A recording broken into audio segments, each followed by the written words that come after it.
Why don't we just jump on into it? Because I know you're a hell of an entertainer. Guys, if you don't know, look at all that juice. He's a wonderful Canadian streamer. He's Filipino, right? I'm right on that one? I didn't mess that one up.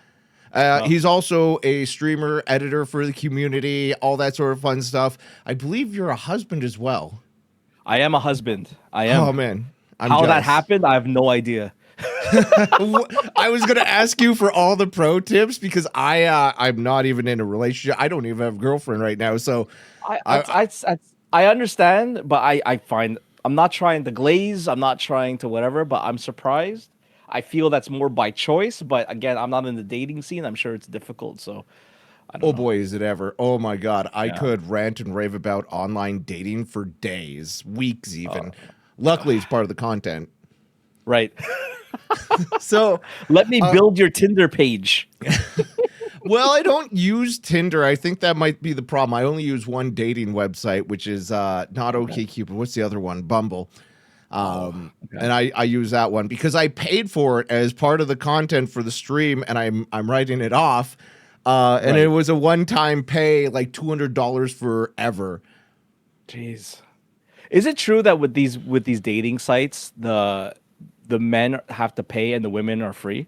That would make sense. But no, is that true? The women would have to pay too. However, the women don't have to pay because the men do it to get more matches and to be seen by more people because the women, there's like, what, 1 to 10 or 12 or something I saw in a statistic. So they're bathing in men. Men get the short stick where if you get attention, you might be winning the lottery there. So the men pay to be able to be seen, and the women just go on there, see how many matches they get from everybody and go, this is way too many, and check out.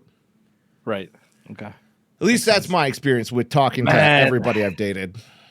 Yeah, it's brutal. Again, I get all my news, if you want to call it that, about dating, all these things from all these crazy YouTube videos, and from what I hear, unless they're really highlighting just a very specific demographic or type on socials, it's a jungle out there. And I honestly, who do you get your news or videos from? Oh, it's just like the usual, like you come across like the red pill stuff, and then you come across like a regular Twitter video. Yeah, like stupid videos like that. It's just entertainment purposes, and they're like, is it really like that? But apparently, like, I don't know. Like, I mean, again, Twitch is not a dating website.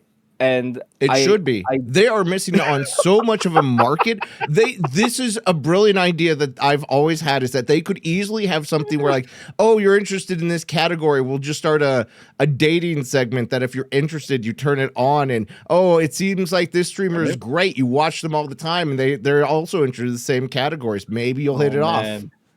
I don't know. With Twitch, it's such a special type of medium where the interactions are so instant and the gratification is there, so the parasocialism can actually cross the line in many ways. You're not wrong. But what I mean by it is, like, in correlation with the dating stuff, is that social media paints one picture of how men and women interact with each other, and then I'm on Twitch talking to guys and girls, and everyone's great. I talk to so many women, and everyone seems normal, and I'm just like, who are these dating websites and videos talking about? Because so far everything is fine, unless I don't know what normal you're comparing to, because I've been to your stream, I've been in your chat. Your chat is not normal. My chat's not normal. Who are you talking to? People outside of my chat. Outside of my chat. Yeah, not mine. Yeah. My stuff is different. I don't recommend using my chat for any type of.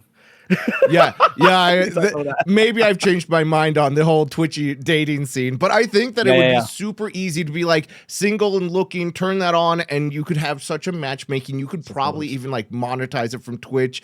I know they probably won't because of the amount of legalities and people that would be shady. I mean, TwitchCon apparently had their own issues, so why start that on the website?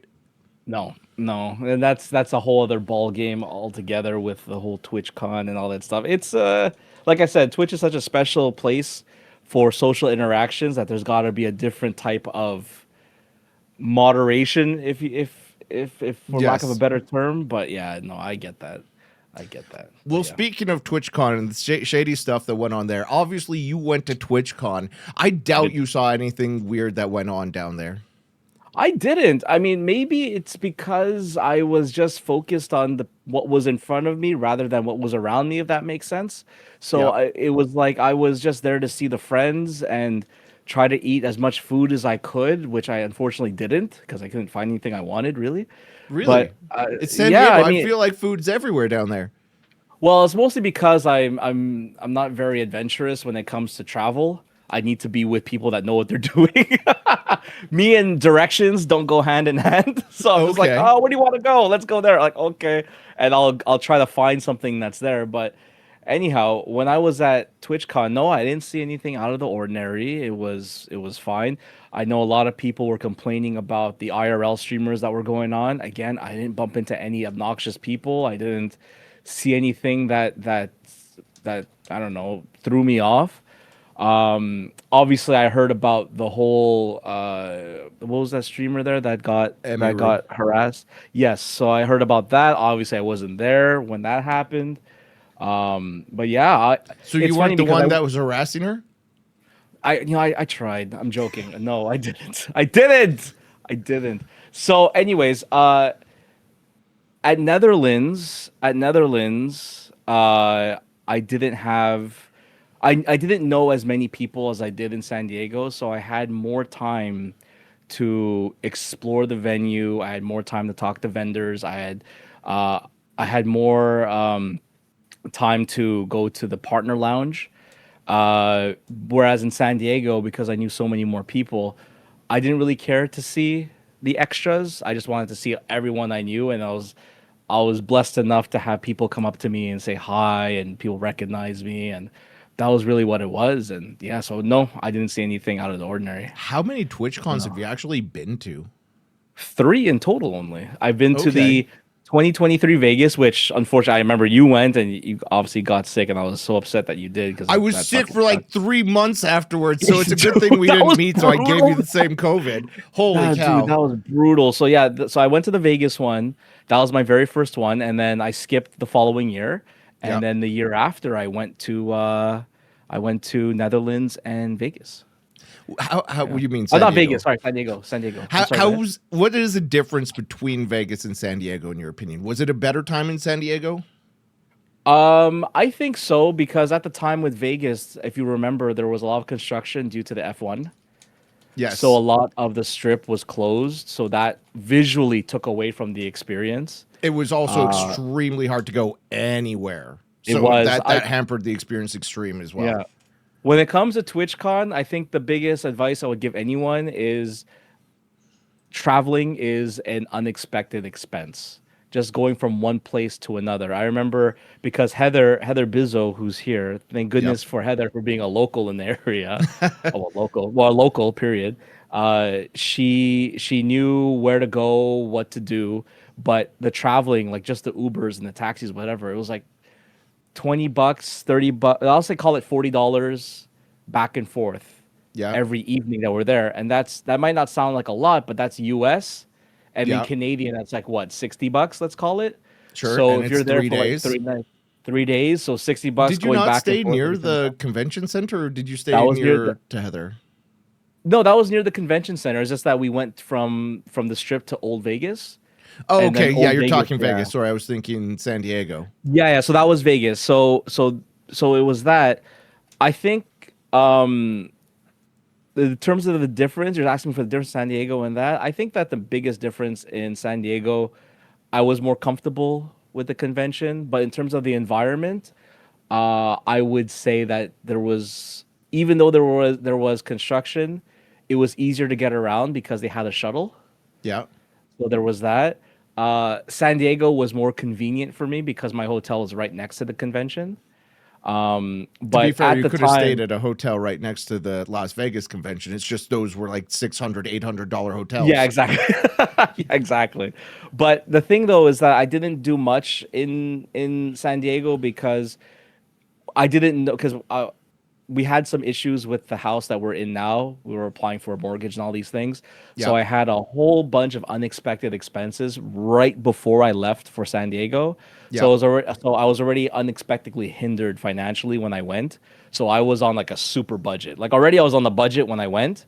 And Yep. then because of the the house expenses and things of that nature. I was like, oh shit, now I'm really hampered. So I just stuck to the hotel, like room service or whatever. But I didn't really have the urge to venture too much within San Diego, which is rough. So maybe next time And I'll I be able to heard do from Heather that you were also late getting down there to San Diego. to San Diego. Yeah, that or I was late. your condoms were late. The condoms were late. Which on Vegas? Well, No, okay. Well, I'm talking San Diego. I got to talk to Heather after uh-huh. San Diego several times. Actually, she's a wonderful lady. But she was telling me something about something was like I thought it was you, but it could have been your shipment of condoms, and she had to give them out or something, if I'm remembering correctly. Well, there's two different things. So I was late to meet them because when I landed, I got to the hotel on Friday around 7 p.m. and we decided, or Heather had organized a meet and greet at a bar not far from the hotel. But I instead of going to them right away, I decided to take a shower. So maybe I was maybe 15 minutes late. And as for the condoms, um, so there's a bit of a story with that one. Basically, for those that don't know, I hand out condoms at TwitchCon with my logo, with my face, with my QR code, all that good stuff.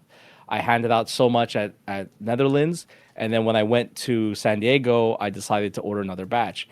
Lo and behold, you being a fellow Canadian, you know there was a Canada Post strike that happened right Yep. before, Yep. and my condoms never arrived. And I ordered early this time because when I went to Vegas, I didn't order them in time. I underestimated how long it would take. And so I didn't have a chance to order a batch for Las Vegas. So this time I was like, I'm going to do it right, which I did correctly for Netherlands. San Diego came around. I ordered it early. But then when I was waiting for it, and they never came in. So I ended up contacting the company again. They gave me a discount on a second order. And I had that shipped to Heather just to avoid any type of shipping delays, right? Yep. Thankfully, the week before I was about to leave, Canada Post unstrikes. Yeah. Well, Then they're still magically, on strike, aren't they? Oh, well, that I was heard. they striked I don't last year as know. well. Yeah, I don't know anymore with these things. So basically, they ended up shipping my condoms. I got them, and I had 100 condoms in my hands. So I was like, you know what? Heather has 100, and now I have 100. I'm not gonna give away 150 because at Netherlands I had trouble giving away my condoms. Believe it or Why? not, sometimes some people got kind of offended by it. Okay. Heather did tell me a story of one person getting offended. However, I do feel like there are those kinds of people on Twitch as well. Which I understand, but I feel that it's a little bit over exaggerative. Unless I unlock some sort of trauma, then for that I apologize. But I felt that well, first of all, when I went, there's so many situations. I'm trying to stay on track, but basically, if you It's want all to talk good. about that, we'll talk about it. But basically, trying to give out condoms, it's hard to see who's who. I'm not very comfortable, like for example, in the partner lounge, introducing myself and my humor to someone I don't know. That's why I prefer meeting someone on Twitch first. I can feel the vibe, I can see their channel, and I can say, okay, they match my vibe. So if I see them in person, it'll be a bit easier. Whereas in seeing someone IRL, you're like, oh shoot, you're a science channel. You don't need my condom. Oh, you're like Lego for kids. You're not. You don't need my god. You know what I mean? So we Okay, the run into Lego that for kids I scenario. get, but I feel like the science people may need Maybe. condoms for science. Maybe. But anyhow, so I didn't get rid of all. I didn't really get rid of all the 100. I gave away a few. I gave away like 4 or 5 to some people because I still had so many left over. Yeah. So fast forward to San Diego, I had 100 in my hand. Heather had 100, and I was like, you know what? Let me just keep 50 here, and I'll use them for my giveaways. I'll just take 50, and that's what I had. And then when it was time to give them away, um, Heather didn't have her car because she just got one recently, so it was tough for her to travel back and forth, which is completely understandable. And when she came by, she felt so bad. She was like, "Juice, I forgot your condoms." And I was like, I was so cool. I was cool with it. Like, I get it. Don't worry about it. But she was hard on herself. She was like telling herself, "Heather, you had one job." I'm like, "Who's telling you this?" Like, Heather, it's cool. Don't worry about it. So, Yeah. but then she did a solid, and she ended up going back to TwitchCon on the Sunday. I only went on Saturday, and she Did you mean to only go for one voluntarily gave day? them away. Sorry, what's that? Did you mean to only go for one day? Yeah, I only wanted to go for one day. I again, once you've seen everything, I guess, but I don't know. I don't know why I didn't go for the extras. I was probably just like, okay, I've seen it all. I guess I was expecting to do more exploring in San Diego. And again, Yeah. this was planned prior to all the house expenses. Yeah. So I had like adventures in my mind, but unfortunately, Yeah, naturally. unfortunately, no. So yeah, that's it. But yeah, that was a whole late story type of thing. Okay.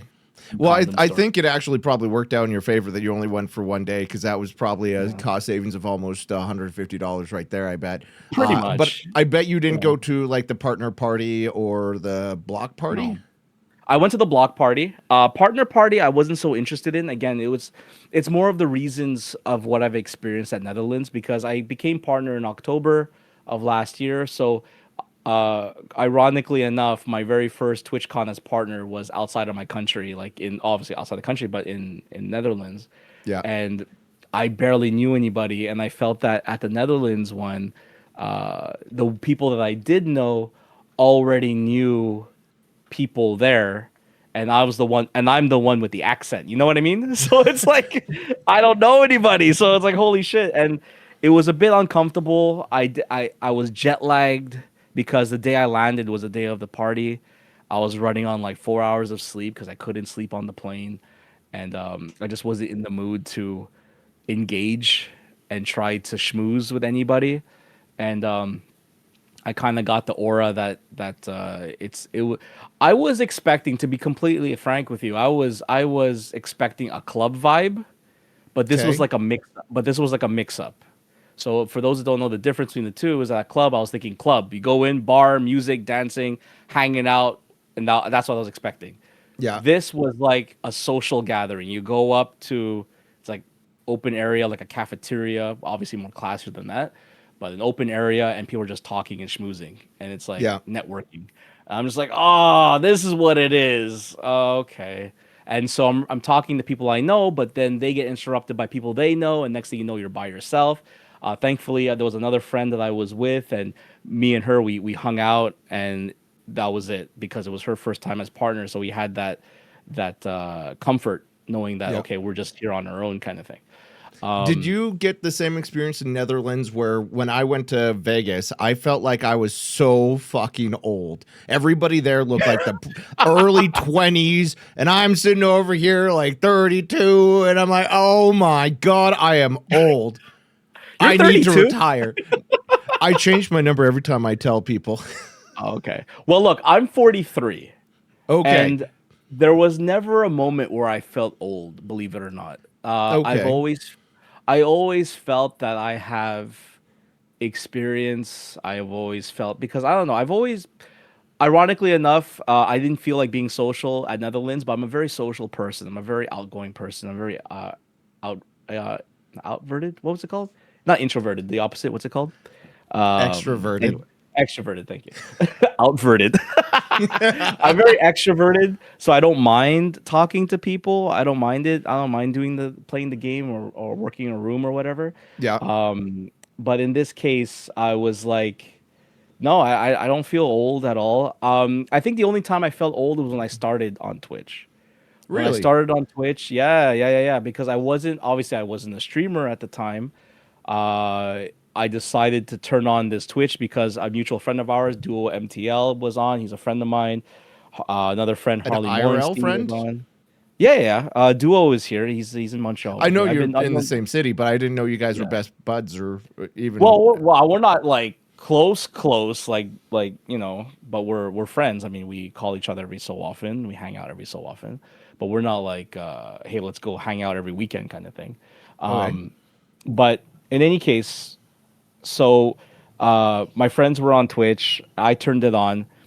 I start gravitating to certain streams because you're just exploring the app for the first time, and you start meeting people. And this is where the breaking in as an outsider into Twitch is a very interesting experience because not only are you bombarded by the interaction part of it, but you're also bombarded by the lingo, by the vernacular. The colloquialism is just completely different on Twitch, right? When I first started, I was like, "What's a pog? Why does everyone keep saying Oh my pog? Like, God. what the I hell got a is it?" great. I got a great story about that. I've been saying pog so much that literally yesterday I had to stop myself from saying it, not only to my boss, who is the CEO of the company, but I went on a date and I had to swallow the word pog about 15 times during the date because they don't know internet culture at all. And I'm about to say pog and I'm just like, that's not this. I'm not online. I can't say pog here. They won't understand. Then I have to explain what's pog. Oh my God. I get it. Yeah, so all of that put together, and it's just okay. It's a bit of a culture shock, and when you start understanding, oh my God, just some things where someone has a profile picture and they're completely different when you see them streaming. It's like what, like just having that as a someone outside who has nothing, doesn't do anything with Twitch. You're used to Facebook. That's like the biggest social media platform for someone like me. I'm So banned off of everything you it. see on yeah, everything you told me. But yeah, but Facebook, it's just family and friends. So what you see is sort of like what you get. Whereas with Twitch, it's everything. There's a mask behind everything. You know, it's like there's a profile pic. Behind that profile pic, there's this person, and this person is an entertainer. It's not who you're talking to. And then there's all these different, there's layers upon layers. And you realize, or rather, after a while, I'm talking to these people, and they're all kids. They're all in their early 20s. And this Yep. was the community I was in. I was like, okay, now I feel old. And then as soon as I ventured out of that, I started meeting people who are old, like not as old as I am, but older in their 30s. Some Yep. people rarely do I see someone in their 40s or whatever. But after once I started getting comfortable with my own skin with that, that's when I realized, no, you know what? It's cool. I belong here. And so when I did go to TwitchCon, I had that in mind that I have my group of friends, and if I do see people that are younger than me, it's fine. I don't look at it like that. How I just look old at do it you as, think like the average of your community is? for me, I would say for my community, I would say the average is probably, I would say in their mid 30s. I say Okay. at the youngest. I'd say the youngest mid 30s. I I'll kind be of wish surprised that they if it's did younger. what YouTube does because YouTube gives the Mhm. numbers, and on YouTube it's again mid 30s for me. So I think we have the very similar community age. Yeah, I would say that. I would say a lot of the people in my community have responsibilities like a house or kids. Yeah. House, kids, they pay their own rent. If there are people that have the luxury of living at home with their parents, I don't know if it's a large amount because I think I appeal to like an older crowd. And if you are younger and you do watch me, thank you. I hope that you see a bit of me in you and we have something in common despite the age difference. So I always thought that you appealed to the younger crowd. I mean, you played with your meat on stream. You do all these wacky, weird, funky things the kids would yeah, all enjoy because it's all high energy.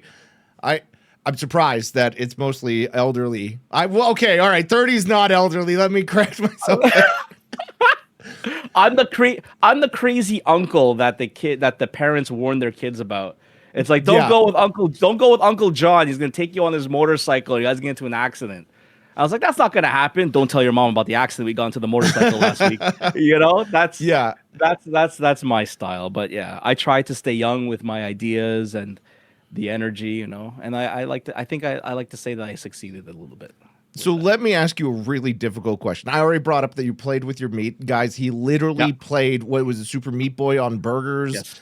He's Yes. played with his meat several times on stream. How do you come up with these ideas? How do you become creative with expanding what you're doing for your production, your show? Um, to be honest, and I'm not gatekeeping ideas. I actually love to share ideas with people and how I come up with them. But to be completely honest, I watch a lot of internet. I get ideas. Like for example, playing with the food, that was simple. I ripped the idea off a YouTuber that I was watching, Was it Doug and Doug? I don't remember what their name was. Okay. They were playing Elder Ring with pizza. And I was like, hey, I can do that. And then for some reason, I didn't see a lot of people who played with their food or made alternative controllers. I came across maybe one person that did it. Well, I came across one person that did it. And it just so happens I asked them for some ideas on how to perfect it. But yeah, I mean, I watch a lot of YouTube. One thing that I love to do prior to me starting on Twitch was video editing and filming. So before COVID, I had gone through my jobs. I had gotten fired. I got laid off from work for XYZ reasons. And one day I wanted to do something creative. I've always had this urge to be creative because my friend Harley Morenstein, who is the main founder of Epic Mealtime and the face of Epic Mealtime, he Yep. inspired me to work on my YouTube stuff. And one thing led to another. I got into video editing because I wanted to expand on that, try to make money from video editing, and also that led me down the world of cinematography and filmmaking. And when I watch and consume media, I always have that eye of the filmmaking side. Like I've never produced anything, I've never made a movie or anything like that, but I learned the basics and I learned what real editors look out for, and I learned about camera angles and what's the word I'm looking for? Camera angles and framing and all this stuff, just cinematography. And when I look at that, I look how people edit things, and then it just snowballs. Let's for example, one of my favorite shows is a show called Top Gear that's no longer on TV anymore. Their editing skills on that show is just, in my mind, it's incredible. And I look at how they edit and I wonder, how can I replicate that? And just by thinking about how to replicate something, I see how can I apply that to my stuff. So, something as simple as I made a joke with, for example, Elden Ring. I want to do slow motion walking naked while playing sultry music while facing the camera. How am I going to make this cinematic? And I made a video where I could do a lower thirds, where the screen crops the black bars. Yep. So it makes it like a movie. So I made a video that goes over that makes that, and it makes it like a movie. And then, I work with that. So just, yeah. So it's just, I just consume a lot of media and I watch how things are done and I come up with ideas like that. And also my brain works very differently. I think I have a problem because I will go to a grocery store. I'll see pigeons flying, and I'll be like, you know what? I need to do a horny jail. That's just how it is. I come up with a That's lot of not. ideas. How do you go Yeah, from pigeons to horny jail? I don't know. I think it's because on the Loblaws, there's a grocery store here called Loblaws or Provigo. Yep. On the roof, they have like spikes, Yep. so the pigeons can't land. And I think Yep. that reminded me of like prison bars, and I was like, horny jail. Huh. But let me tell you, one thing about me, and I think a lot of us, and I'm sure you're like this as well, Yep. because I love Twitch so much, it's changed my life. Yes. Changed my life so much, and I live, eat, breathe Twitch. Like it really, it's a sickness. I'm in It the is. shower, I think of stuff. So it never shuts off, it never turns off, and so everything I look at, I think about how can I turn that into content. But let me preface this. I always warn people, or rather, I wish that TwitchCon put me on the panel. I was supposed to be on the panel in San Diego, but it got refused. And it's supposed to give advice to up and coming streamers. Yep. My advice would have been be a human first, content creator second, Yes. because you don't want to compromise other people just for content. But with that being said, I'm thinking about how to make content all the time. I So, see like I that. said, I actually bit the bullet and started editing. I want to say like a year and a half ago, and I yeah, fell in love with it. And I have the same problem you have, where I watch something and I go through and I see how they do an edit, and I'm like, yeah, holy cow, that was awesome. How do I yeah. replicate that? But I wonder, and maybe you have an opinion on this. Do you think that increases your enjoyment of watching shows to be able to take it apart on a technical level, or do you think it detracts because you're being distracted on a secondary level where you're looking at the technicality, not the actual show?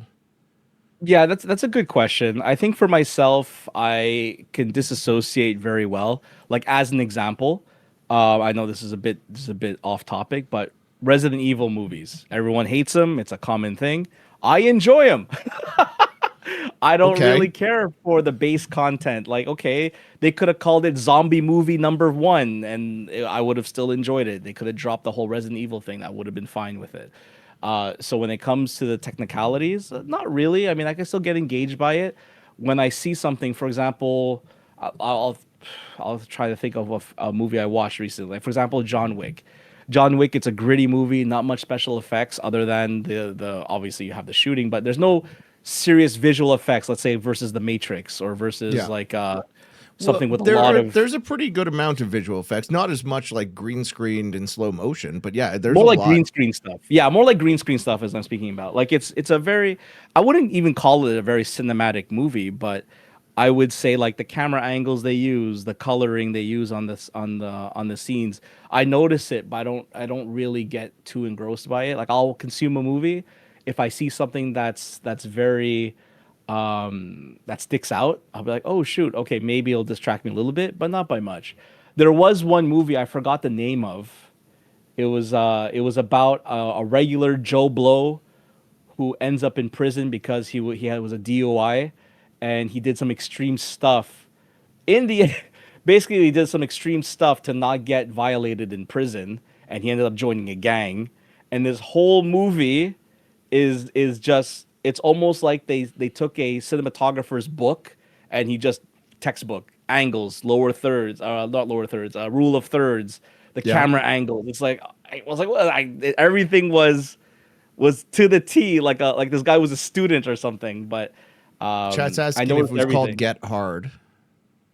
Was it Get Hard? I don't know it. I don't watch movies, so I'm terrible Is at it? this. I don't know. It was about a guy who was a DOI, and he ended up joining a prison. And then he saw that the other inmates were panicking, and then the inmates took advantage of them. And in order for him to not get violated, he had to get the biggest person in prison, do some murdering, and in the end, they wanted to kill his family, so he had to make moves inside, which put him in a more deeper hole. Yeah, I don't know what it's called. Probably Get Hard. I don't know. Fair enough. I will Probably. think about watching it if I could ever get the name of the movie from you, but Yeah. that's fair. I was also Yeah, no, I know. very curious with you. This is going to be a very easy segment for you. What Yeah. is, as a fellow bald man, the best bald joke you've ever heard? No, people on Twitch surprisingly are not creative. They're just rude. So Yes. they'll just say cue bald, you're bald, rude. How shiny can you get your head? Can I touch it? Can I spit on it? It's just they're not creative at all. So I haven't heard any creative Any bald good jokes. ones? Not at all. No good ones. No. None. Okay, that's a shame. That's a fine shame. I mine was your hair didn't fall out, it rage quit. It was because I'm very angry and shouty when I play video games online. You know what? You know what it is. I don't know. I mean, I've been to your streams. I think that you give off an aura that you can take it because you give a lot, right? And Ayo. you're very strong. You have strong opinions on things. With me, I feel that, and for myself anyway, I like to I don't like to put out any negativity for myself. Not that you do or anything, but for me, and I feel that a lot of the humor I put out is never at the expense of anyone else, because I want to be treated how I treat others, right? So I don't get a lot of insults too often, but when I do, it's usually out of the blue. I'm like, what the hell? Where'd that come from, right? So, but So yeah, I need to nothing. come to your stream more often and insult you. Yeah, probably. But in the end, I don't know. I mean, the worst I ever got was someone called me bald and said to ban them. And then in the end, I play with my food a lot, which you Yep. shouldn't. Heather usually gets to them. Iron Kill usually gets to them before I have a chance. They usually insta ban them right away before I can get into trouble with them. But there was one time when someone was talking trash to me, and I ended up telling them like, what's going on? What's going on? What's happening? And I became that psychologist on stream. And then in the end, and there's a YouTube video. I can still watch it today. The guy said, "All right, sorry." It's like, it's cool. Like, all right, we're cool. And I Yeah. was like, it was such a weird interaction. I think if I had to play that over again, I would probably just ban them. Okay. I play with my food all the time too. I actually hardly ever ban anyone because they always give up and lose interest and move on. But Yeah, yeah. I have banned a couple people, mostly for being like racist dicks or whatever. That's typically how it goes. The only reason why I would recommend to ban them is because as a streamer, we're not as protected as a viewer. I've witnessed it many times where the streamer, even though they were in the right, you can't blow your load and lose your cool because you can get reported and you get banned despite the person being racist towards you. Yeah, but banning just improves your publicity, right? Everybody goes, "Oh, what did you get banned for?" Yeah, that's true. And come on, Twitch doesn't ban past like 3-4 days these days. So like I feel like I'm invulnerable over here. But I'm not making enough money on Twitch to have that invincibility yet. I don't know. I'd be worried about permabans for me. Okay. So I don't know. Fair enough. So tell me more about how you grew up. Were you always out there in the Quebec region? Yeah, I've never ventured away from the Shire. I've been always quiet in my own little corner. Yeah, no, born and raised in Montreal. Very hardworking. You and me both. It's not a great place. It's not. It's quiet. That's why I kind of like it. But even quiet is a bit of an understatement. There's been a lot of violence lately that's been popping up here and there in the city. I've never heard of violence in Montreal. My biggest problem is the highway that goes downtown and just ends. I hate that. Oh, dude, like the latest thing happened, I think this past summer, where a gang member was gunned down at the Starbucks like at 10 a.m. or something. Like, I don't know if we get those reports out here. I have never heard of violence in Montreal. Because they want you to come down here and eat the poutine, man. I was there just actually last year, and I'm shocked at how little smoked meat is on the menu over there. It's changed. Like it got Americanized to all hell. To be honest, smoked meat isn't on the menu in a lot of places. You have to really go to the delis. It was everywhere when I was there 4 or 5 years ago. I don't know. I in the area, without doxing myself, I'm in an area that's pretty secluded from everybody else. Okay. So I'm not exposed to there's not many mom and pop shops that are in my area, so you have to go venture to the downtown area, which is that's where you'll find all the good stuff. Yep. But yeah, no, I mean, yeah, I lived here all my life. I don't know. Let me know what you want to know with that. But what did you start your career in? Because obviously you did not start as a Twitch streamer. No. Oh yeah. Okay. Well, when I first started, if you want to start way back, my first job. Go back before you were an old man. So basically, when the dinosaurs went extinct, that's what. Did you have hair when the dinosaurs went extinct? Barely. Then you know what? Interesting enough, I can actually grow hair. I shave out of choice because if I grew hair, this would come out like a cactus, like it's all, like thin and prickly, and then you'll have like a little island right here separated by skin. So I have a little patch of hair here. You'll have all this. I shave my head because my head is already huge, and the more hair I have makes my head even bigger, and I don't need my chat to bully me for my big head. I can understand that. But, just wear a headband. It's fine. Just wear a headband. But anyhow, I'm old enough that I got that whole cul-de-sac. I don't have the island anymore. Oh, okay. There's the ball joke. So, yeah, my very first job, my mom got me the job at the hospital she was working it for as a companion. Basically, at a nursing home, if you have if you're in a nursing home, normally just sitting there by yourself, especially if you're bedridden, you're incontinent, I believe it's called. It's nice to have company in the room. So families actually hire a body just to sit at a chair next to their loved one, just to keep them company in the room. And I got paid like $10 an hour back in 1998, right, doing that kind of job. Yeah. So, but my first real job was working at a Harvey's burger restaurant. So basically, for those that don't know, it's like a Canadian version of McDonald's. Except that you have it your way. Exactly. As many pickles as you want. Your mom's a nurse? Exactly. My mom is a nurse. So yeah, I ended up working at a Harvey's. That's where I actually met my wife. During my Harvey's. Was she a customer or a worker? Oh, she was a worker. Yeah. She worked there Okay. already. I thought you were Yeah. just giving her meat before you met her. Yeah, so I met my wife at a Harvey's restaurant. We were coworkers. And during that time, my stint there, and I was always into video games, so just to foreshadow that, right? So I was always into video games. I worked at a burger place. After that, during that time, I ventured into Starbucks. While I was at Starbucks, I had two jobs, Starbucks and Harvey's. I knew I needed a career, so I loved cars at the time, and that was when Fast and Furious came out, and I was into car stereos and all the big gadgets that you can get into a car. I ended up working at a garage that specializes in that. I did like an apprenticeship, so I worked at Harvey's, Starbucks, and the garage. So it's three places, and I was in my 20s.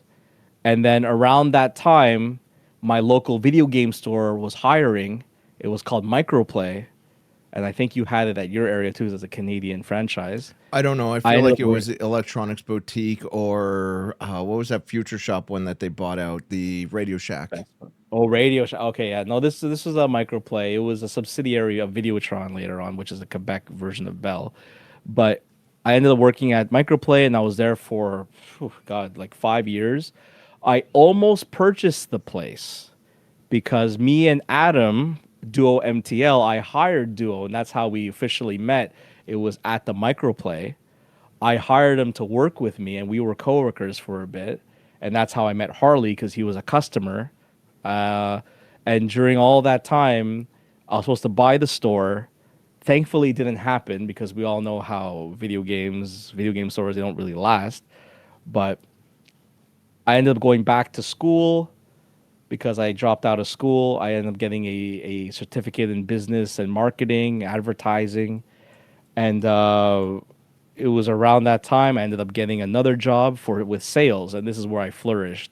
I sold conferencing services, believe it or not, telecom services.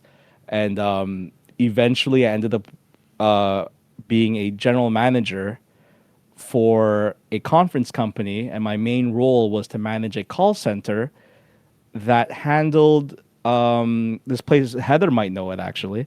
In California, there's a business called Court Call, and basically what these guys do is that you have judges and attorneys, plaintiffs and defendants meet telephonically, and we handle the operators that manage the calls. So basically, you're the judge, I'm the attorney, and it's moderated by an operator who is under my name. And then they mute, unmute, make introductions, they read out certain things, whatever, blah, blah, blah. They That's manage pretty the cool. call. Yeah, so I did that for a few years. Then COVID hit. I lost that job because Zoom took over. Because Yeah. Zoom took over. And it was during the time when I skipped a step, during that time when I was working at that teleconferencing gig, because of my time with losing work and all that stuff. That's when I learned videography. I opened my videography company. And then when COVID hit, I lost my videography company job because I was for the weddings and commercials and stuff like that. I lost that job. I lost my telecom job. I found my current job, which is work from home. I'm a document analyst for a pharma company. And when Duo MTL and me we reconnected, he convinced me again to start streaming, and so did Harley. And I realized that I spent $10,000 worth of videography equipment. Coincidentally enough, it was all compatible for streaming, and not only was it compatible, it was equipment that was well sought after. The camera I had, the light system, and all that stuff, and the rest is history, I suppose. Apparently, you're missing this part where you became almost a porn videographer. Oh yeah, I almost became a porn. Who said that? Oh yeah, Heather. Okay, so before I discovered the telecom job, I used to work at Canada Post, and the How is job was Canada Post gonna go into porn? I'm very curious on this one. okay. So I found a dildo, right, and I knew my future was okay. No. I was I was at Canada Post. I was at Canada Post, and it didn't work out. So I was without a job, and at the time, between that and the small window between that job and the telecom job, a friend from Microplay, an old coworker from Microplay, calls me from Vancouver and says, "John, I have a favor to ask for you." I'm like, "What's up?" It's like, "Dude, I work for this company, or my friend works for this company. They need help. They need help They need help with finding. Sorry, what did they say? We need help with someone who can show this famous Bollywood actor and producer with their family to show them around Montreal." I was like, okay, what the fuck? I mean, and remember what I mentioned before, I live in my bubble. Like, I don't really venture away from the Yeah. Shire, right? So he's like, you need to show them around Montreal. I'm like, okay, what the fuck? Sure. And then I met them at the airport. It was wildly uncomfortable, but it just so happens that me and the actor got along, and he loved me. He was like, we became friends. He introduced me to his family. He even told me to move to Mumbai. He'll put me in movies. He'll learn the language. He'll teach me how to speak Hindi. All these things, right? And one day he goes up to me and he says, "Johnny, I want you to do something for me." I was like, "What do you want me to do?" He's like, "Let's open a company." He's like, "I'm going to do, because Montreal is the biggest porn hub in the world." I was like, "That's true," because in Montreal, there's a company called MindGeek, and MindGeek handles the internet traffic for Pornhub and all these other places, right? So it is a sex capital of Canada, if you will. He wanted me to open up a porn company. And it came down to the point where I did so much research, I ended up having to call. I was so desperate for information, and I have the call on my phone. I was listening at the time to a lot of XM radio, and the show I was listening to was Shade 45 with Sway in the Morning. And I ended up talking to the guy from the Dave Chappelle show, Ashy Larry. "I'm rich, bitch." That guy, if you're familiar. Yep. I ended up talking to him and asking him how to get into the porn industry. And I got a whole bunch of advice from all those people. And from there, it snowballed to me finding a studio in Montreal that will loan you not only the location, but will put you in contact with the women and the actors, if you want to call them that. And I got a website. I found like who you could hire. And when I went to the Bollywood friend, I was like, "All right, this is all I can do." I even asked my wife, it's like, "Listen, from all the research I did, we're gonna have to make sure that these people who perform in the movies are clean. They don't have any STIs. Like, we have to fill out the paperwork." It was deep, man. It was getting deep. And then when I presented all of this information to the Bollywood guy, he says he didn't like what he saw. He didn't like how the women looked. He wanted hotter people. And I was like, okay. So I guess, what do you want to do? He wanted, at this point, his vision changed. He wanted to put me into like these parties and start networking at the parties to try and hire women at these parties. And in the end, he wanted to build a brothel. And I was like, so you want to do a brothel in Montreal?" He's like, "Yeah." It's like, no, I'm not going to do that. That's not only is that highly illegal already, but on top of that, what am I going to say when the police catch me? "My partner's in Mumbai, trust me." And I was like, no, I'm not going to do that. So, and you know what? Desperation breeds creativity. And that was, again, during the time when I was desperate enough to do my own thing without that. And I was like, oh my God. And that's when, again, as Twitch happened, things happen out of whatever.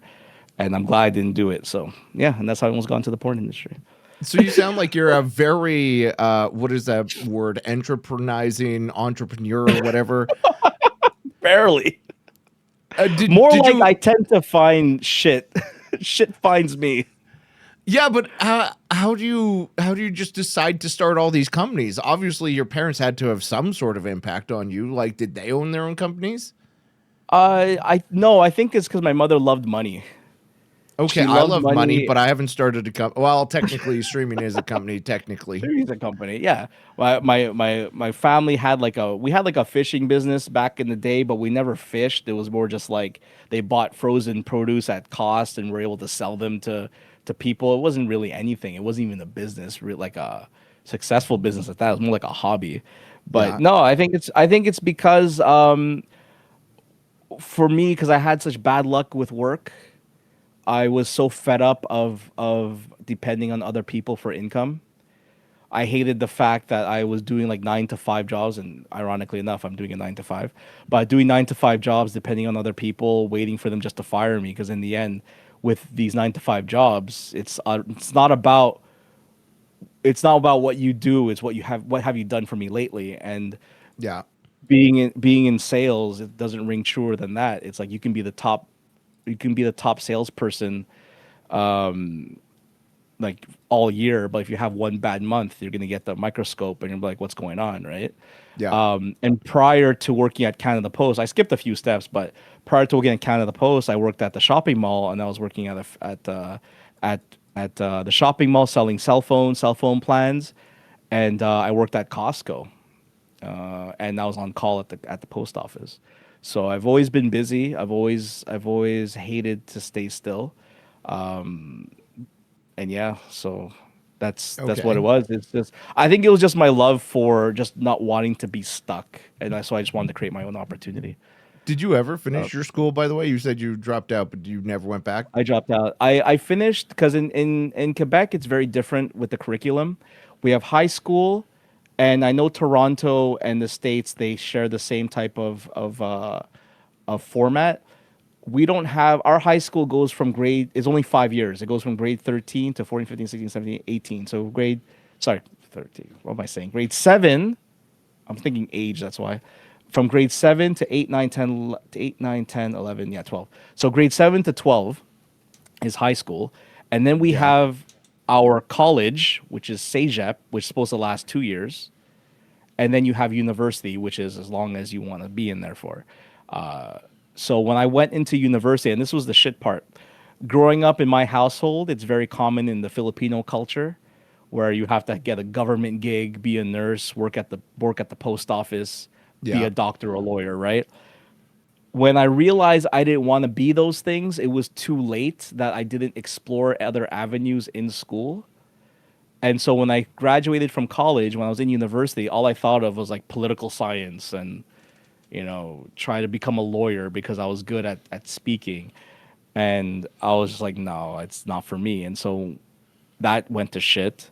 And that's when I went to the restaurant full time. That's when I found all these different jobs like the garage and video game store and all these things, post office. It was rough.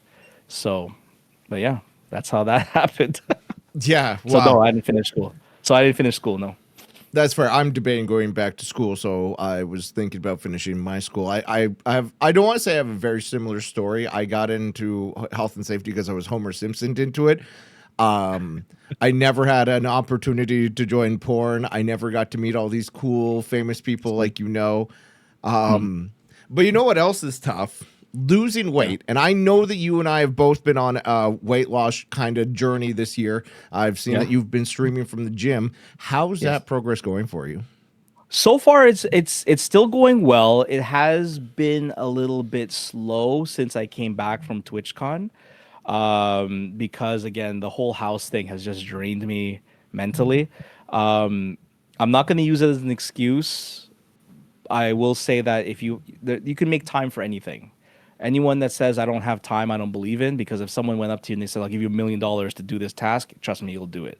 It's the energy and motivation that I'm struggling with at the moment. I'm still going. So in the grand scheme of things, it is going well. My diet is going well. It could be better, but it's going well. As for the gym, I went twice this week. It should be 4 times. I should have went already 4 times, but it's already Friday tomorrow, so I'm a bit behind. But Just no, do but two so far it's tomorrow. going. What's that? Just do two tomorrow. I mean, honestly, I thought about it. I done it one time, and it's rough, but maybe. It is. But I no, literally but, did two this morning, but I didn't work today. So I was like, I need to get okay. caught up. So I did two. Yeah, yeah, yeah. No, but But no, I, honestly, it was good. Yeah. Sorry, go ahead. No, I was just gonna say it was really tough. I know Yeah. those double days, but luckily I had the energy and well the pre-workout to muster through it. But I Right. did wonder about those streams that you do while you're in the gym. How Yeah. effective are those streams? Like, do you notice a dip in viewership? Are they Oh good yeah. quality content? Do you think Oh that you no. can do it better? Okay, we'll start with the first part. Um I did it initially as an experiment to see how it would be. So, uh after I got the partnership on Twitch, Yep. I wanted to explore and see if I can do other things outside of it. Um, I wanted to put my pseudo calculations to the test because I love doing longer streams. Yep. I usually start my streams at 7:30 p.m. Eastern and I finish like at 4 a.m. And between Sometimes the not even you go for like 16 hours or more, even past that. Yeah. sometimes not at all. So between 3 a.m. and 4 a.m. My viewership is carried by my friends in Europe and Asia. They come in and they sort of like continue the momentum from the evenings, right? Because they're Yeah. just waking up. So I figured that, you know what, if I stream my workout stuff, they'll come in and watch, right? Well, that was further from the truth because, surprise, surprise, workout IRL content is not everyone's cup of tea compared to the gaming content, right? Yeah. So that when I started it, yeah, viewership dipped hard. It was like, so let just for the sake of numbers, let's say my average was, let's say, 80s, 70s, 80s, and when I went to the gym stuff, it dipped to like the 50s, and that's because the average viewership on the gym stream is like 20. And not only did that hurt, but I'm not going to work out 8 hours. I'm going to work out 2 hours, an hour and a half. Yeah. So that already hurt the viewership. Now, typically, if someone tells you they're on Twitch and they don't care about the numbers, I'm sorry to say, but I don't believe them. The number we're driven by statistics. I don't care who you are. We're all driven by, we're gamers, for God's sake. Yep. Points, high score, numbers mean a lot. It just depends how you process it. Me being a sales guy all my life, I use it as a tool and I'm driven by it. And my value, unfortunately, is very toxic. Is I view my value is determined by my performance. So when I at first tried to convince myself I didn't want to care about the numbers, but then I realized that, you know what, I should, because I built my brand and my stream to reach a certain point. I'm not going to tank it based on an experiment. And more importantly, if I want to have some sort of sponsorship opportunity, I don't think they're going to take me seriously if I have a lower viewership, right? So Yep. let's protect it. So at that point, I decided to split the channel from Look at All That Juice to Pump It with Juice, which is active now with the workouts. And that's where I do my workouts. And it's refreshing because I don't care if it's one viewer or 12 or 30 or I get rated they're 70. I think it's great for me. The quality isn't great. It has to be improved upon. I'm trying to learn how to get TTS to work on mobile. Once I get that to work, I think it'll be a little bit more accessible, a little bit more entertaining. So Could quality you be in a wise, yeah, Discord call with the streaming for mobile? I don't know, probably, but Because the you whole could have a idea, Discord call from your PC to your phone if you wanted to, and have the text to speech in the call.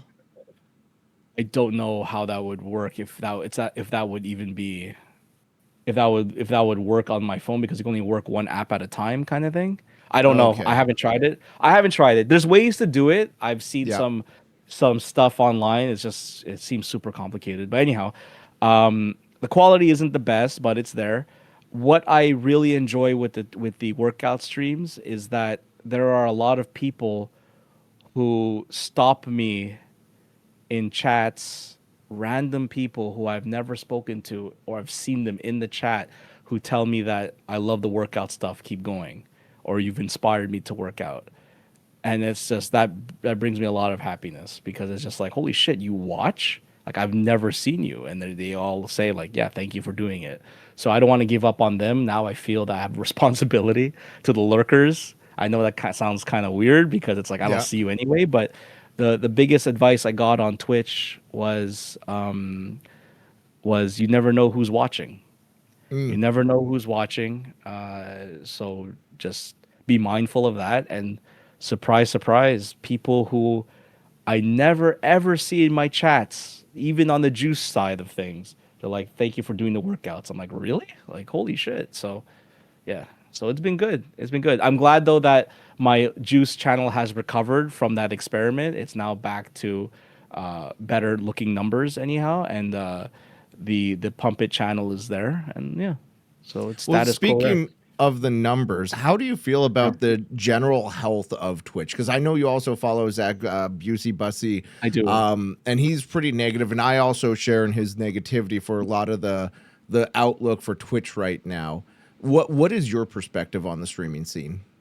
Well, I'm concerned about the longevity of the scene. I don't know. Again, from a business, I'm not. I don't know much about business, but it doesn't take a genius to know that if something is profitable or not, right? And it doesn't look like, at least at face Yeah. value, that Twitch is a very profitable business. If anything, it's probably a write off for Amazon. That's probably why they keep us around. I think it's But more for the ads. They have that whole Prime Video. They have a multiple different avenues for their ads, even yeah, on Amazon. That it's just a conglomerate for them to sell more ads, and it right, just is an extra wing. So I don't think it's a write off. It could very well be an extra note on it, but I think right. it's the reach of their ads. I never understood the benefit of ads, to be honest, because you talk to anybody, no one here is excited to see ads. The only time people are somewhat excited is during the Super Bowl, and even then I don't even see much traction with that these days. And these companies spend so much on ads, but who's buying from these ads? Like, I I don't know. I often don't wonder know. who the ads are even targeted for these days. Right, exactly. So I don't know who people. And with that being said, are they even making money? Why are they even investing in it? Yeah, I'm glad that they do. It's good for us. yeah. Who knows why they do it? Maybe it's a write off for them. I don't know, but um, I'm worried about the longevity. Again, I'm not an expert. I'm not going to pretend that I know more. I'm not going to say anything profound about it, other than I hope that we still have a place to stream down the road. Obviously, with the whole stuff with Dan Clancy, he's been losing a lot of aura lately. And I hate saying aura at You're 40, too old to but say I'll that say it. word. Yeah, I'm too old to say aura. So he's losing a lot of credibility. There you go. there He's you losing a go. lot of credibility with his bullshit these days. So, and what's funny, when I saw him in San Diego, I was like, when I saw him in Netherlands, I had him sign my condom. And meeting him was funny. He was just very he was like, "What the fuck is this?" He was disappointed. And so when I saw him in San Diego, I was like, "Yeah, I'm gonna stay away from him." And he had this weird vibe about him. Again, I can't say vibe. He had this weird energy about him, right? Yeah. I saw, Zam, when I tell you that this guy looked like he just rubbed one out in the bathroom, I'm telling you, he was walking through Artist Alley, sweaty, like almost like he was grunting, hunched forward with his backpack and just power walking. I'm like, where is this man going? What the hell did he just do? It was just weird. And the last thing I wanted to do was talk to this guy. And I'm just like, oh, okay, let's just let him be. So I didn't want, I saw him many times. I had many opportunities to approach him. And I was like, Yeah. nah, nah, nah, nah, that's cool. So yeah, yeah. So with regards to Twitch, again, I mean, we all have our qualms about it. They don't apply the same rules to across the board. I can't imagine what it's like to be on the administration side of things when you have millions of people streaming, all emailing you all at once saying, "Why isn't this working? Why is this happening? Why am I banned?" Like, holy shit, I can't imagine the flood of bullshit that they get. Not I'm not defending them, but and the flood of bullshit that they're told to send out, because I know business. I know how it works on the back end. You're supposed to pretend you're bigger than you are, right? You're supposed to have this this I don't know, theme, not theme, but you're supposed to project that you know what you're doing, and I guarantee these people have no fucking clue what's going on. Mm. So yeah, really, it's just I'm concerned about the longevity.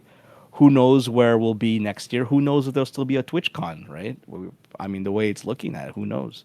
Uh, but yeah, it's a bit concerning. Who knows? We might end up all be on Kick one day, of all things. That's fair. My biggest Yeah, concern with Twitch is that we don't get enough new blood, and we're bleeding blood all over the place where streamers are quitting, viewers are sure, quitting, ads are getting sure. worse. And of course, they're always in trouble one way or another, legally, visually, etc. Yeah, I think that we need more new blood, and I know that they're trying to chase it by going for celebrities, and I don't think that's going to be how the company yeah, or the streaming scene grows. yeah. But I you think mentioned as yourself when a new person joining the scene, it's an incredibly awkward experience for people, it especially is. with the ads. The ads are the most annoying thing as a new person in the stream. If you were to come to Twitch now with all those ads, I think you wouldn't stay. Hmm. Well, here's the thing with new blood is that who's going to be who are the new people that are going to even give this a chance? It's the people who are sort of consuming Twitch right now. We've seen it very often. It happens all the time where a viewer becomes a streamer, right? Yeah. And I think that there's a lot of things that need to happen in order for that viewer to become a streamer or that person who's curious to venture into this platform. I think the benefit right now, and this could be a downside to it, is that more and more people don't want to take real jobs and become a content creator, right?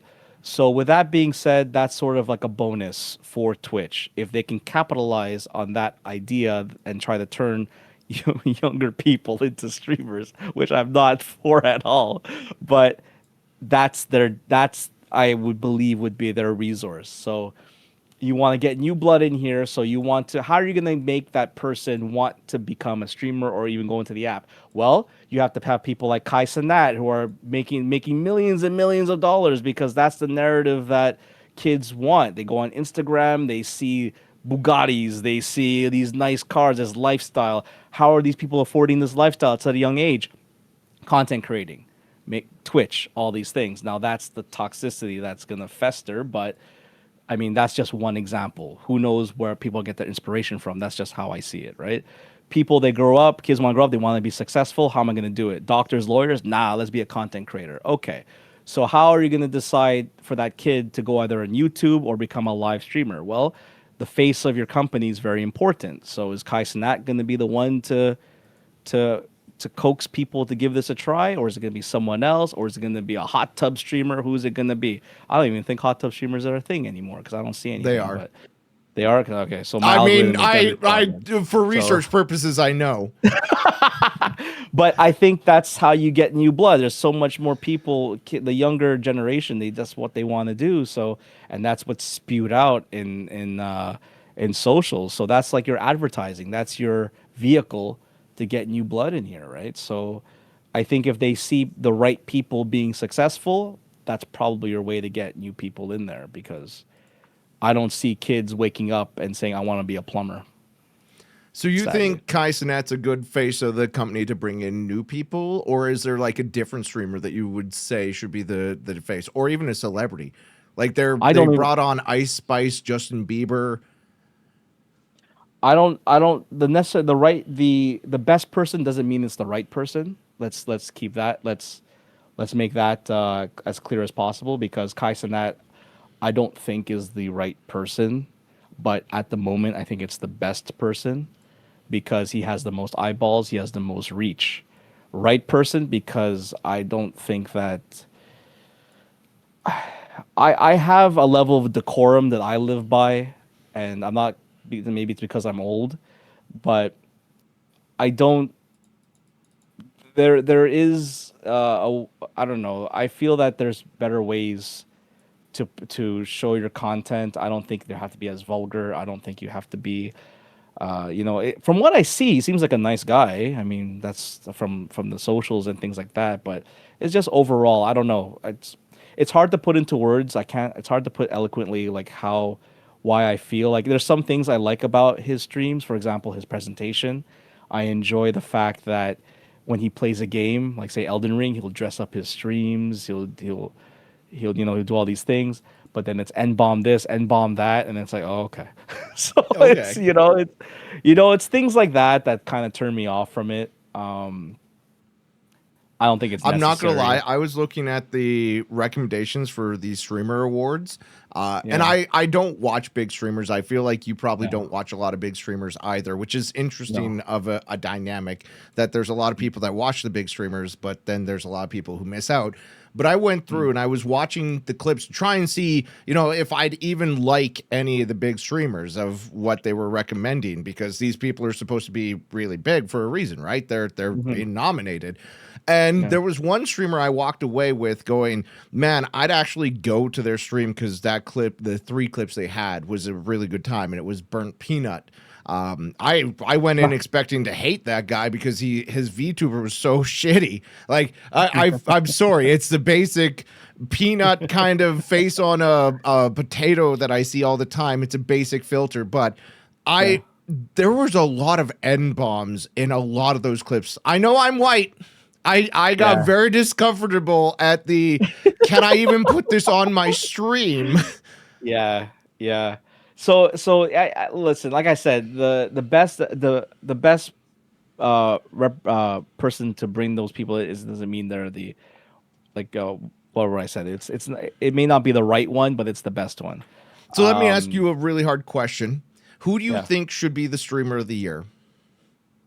That could be any small person that you know in your community. Like, I'm not trying to pick on big people. I'm not saying pick a small person. I'm just curious, who is your streamer of the year? Who have you watched? Oh, that's a good question. I don't watch. To be fair, I don't watch a lot of people for their content. I watch people because I like the person. So Wow, let's you say if don't everyone. like me? Well, not that I don't like you. Of course I like you. It's I watch, but let's say if you're playing XCOM, you love XCOM, right? I And love XCOM. for yeah, so for me to watch it, it's not my cup of tea because I prefer to play it. Hmm. Unless you make me in XCOM, then I want to see how I fare and I'd like to see your reaction. I like to see your reaction to it, but is XCOM my kind of thing? Yeah, but do I like watching it? Not really. I'd rather play it myself. So there's that, right? Yep.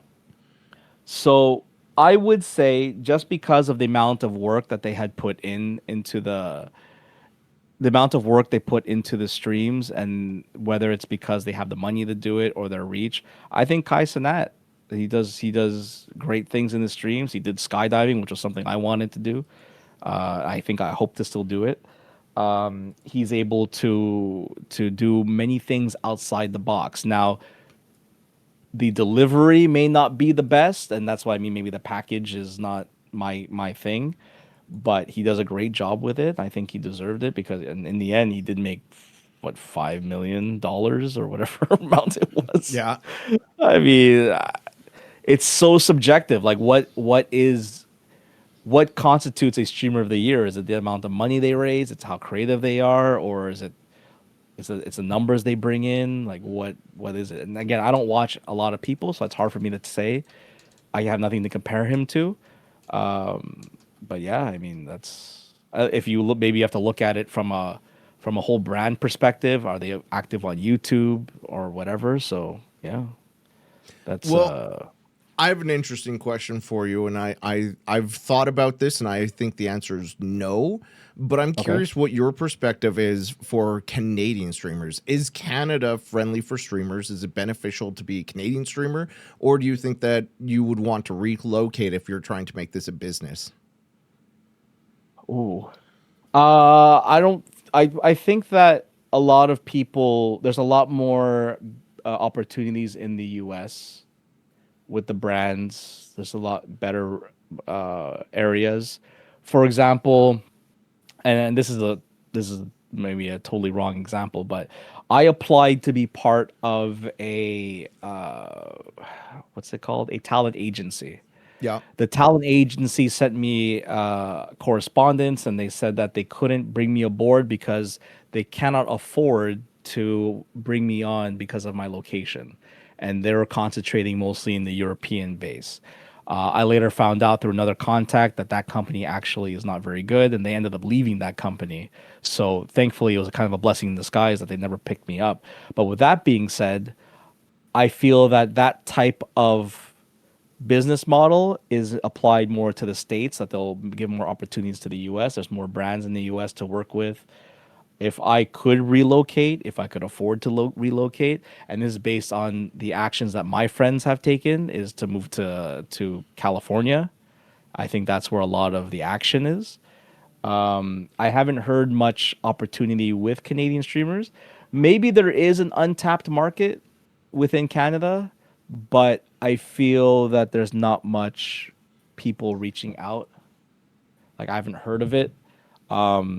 Recently, because of my algorithm, I've been seeing a lot of Quebec streamers, and when I say a lot, maybe two What Quebec streamers algorithm? On Twitch or on Instagram. okay? I'm On bad for Instagram, like that. I'm scrolling, and I Yeah. see like this streamer speaking French. I'm like, holy shit, Quebec, holy fuck. So that's been interesting to see. But yeah, I think that there's probably more stuff in the States. I mean, our ads that we see are usually brands from the US, right? Yep. So I have that's run where, into so many sponsors that are American only, especially in the makers and crafters section where they only ship materials in America, and yeah, it there is you go. I think is brutal. Out here in the west of Canada, there used to be a scene for Twitch, but it's basically dead. There's no content creator Yeah, get-togethers out on this side. Maybe in Vancouver, but I'm not about to yeah, drive 12 hours to go to a Twitch meetup. yeah. Well, I think another way to look at it too, to answer your question, if you look at American media, movies, music, there's a lot of Canadian talent, right? There's, you can Ryan Reynolds, Jim Yep. Carrey, Justin Yep. Bieber, Drake, The Weeknd. It's all There's a lot Canadians, of them. right? Yep. There's a lot of Canadians that are performing and in the US. So, I think that's where it's at. I think it's sad, but and especially with the political climate that it is right now, I feel that it's even worse Yeah. for Canadians. So yeah, it sucks. Like for example, just an example, um, I'm an ambassador for G Fuel, and Okay. I can't even order a tub of G Fuel without paying an exorbitant amount of Oh my money. god, the tariffs, and they also put on that Health Dude, Canada charge of at least a minimum dude, of like $12 or $20 or guess something stupid like that. That for every shipment, it's a bulk. You get that regardless. guess how much my discount code isn't worth spit. Just to let you know, guess how much. So I love my Metal Gear Solid. I love the aesthetic of the game. I love the just the game itself, whatever. And G Fuel came out with a Metal Gear Solid tub with a shaker cup, Yeah. and I was like, man, how do I get this? I tried to order it. I won't tell you the price yet. And I said, okay, who can I send this to? So I'm sending it to Heather. And Yeah. hopefully it ships out soon. And then I'm asking Heather if she can ship it to me. And hopefully it won't be as bad. I ordered that and an extra tub of G Fuel, Okay. which back in the day would cost me, I would think, maybe 80 to 100 Canadian For shipped the whole shipment. for two tubs. For two Yeah, tubs and a shaker. it hasn't released yet, Heather. It's still on pre-order. But yeah, for two tubs. Guess how much it is now with all the bullshit? Well, let's Two see. tubs. You got 85 as a base price, plus a $20 customs brokering fee, plus $20 for the Canadian Health whatever stamp of approval. Then you've got I think it would probably be like $30 to $40 for the shipping to get to you. So I'm looking at 120, 140, about 160 ish If it was 160, I'd still order it. I'm talking about north of $350. for two tubs and a shaker. Two tubs. Yeah. Holy Two shit. tubs. How is it 300? Oh my 350. God. I think I screenshotted it. I sent it to Heather in our DMs. I don't know if I can go into the DMs without cutting us off, but I'm gonna go into Heather's DMs, and I I mean, think I I have you screenshot popped it. out, so your DMs Okay, aren't okay, even okay, showing. okay. It's here now. So let me go. So That's I got a sweet buy one get one deal with oh, no, I Advanced don't have GG, it. who's my sponsor, and Yeah. I got a 4 tubs, which was 2 for free, and that was roughly about $45, something like Okay. that. And the taxes and shipping and handling and everything on top of that was another $45. So it's like I didn't even get the tubs for free. Right. So I'm looking at the one. I only ordered one. So I ordered only one, the Yeah. shaker cup. With the shaker, 114.37 for one. Jesus. $114.37 for one. That's supposed to be like a $70 or $60. And that's Canadian prices again, by That's the way. Canadian prices, yeah. And who We have a knows if lot of they're gonna, Americans that don't do good on the translation. yeah, and who knows if they're gonna hit me with extra duties when it arrives, right? Oh my Who goodness! knows? Especially if they have Who to knows? open the package, which they do often. That's another Oh yeah, $20 fee, which is stupid. yeah. So it's like I can't even order G Fuel anymore. I'm Yeah, not it's gonna rough. lie. There's been a lot of talk and yapping of Alberta separating from Canada and joining America, and I always am memeing and like I hate the border. I wish the border was gone. I would love to be American just for the shipping and handling alone, but like. Nowadays, it's getting a lot harder to be like, this is a meme, guys. I'd much rather get my G Fuel, my energy drinks for a lot cheaper. I'd like to get shit shipped up here.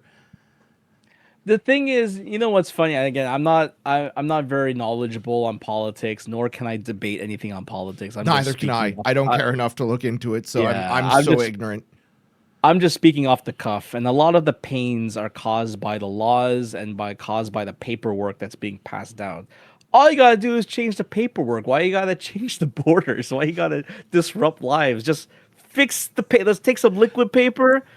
That would be so great. However, I doubt that's ever going to happen. But you know, No, I doubt Alberta will ever separate and join America. That just seems like such a wild thing that I could never even imagine it happening.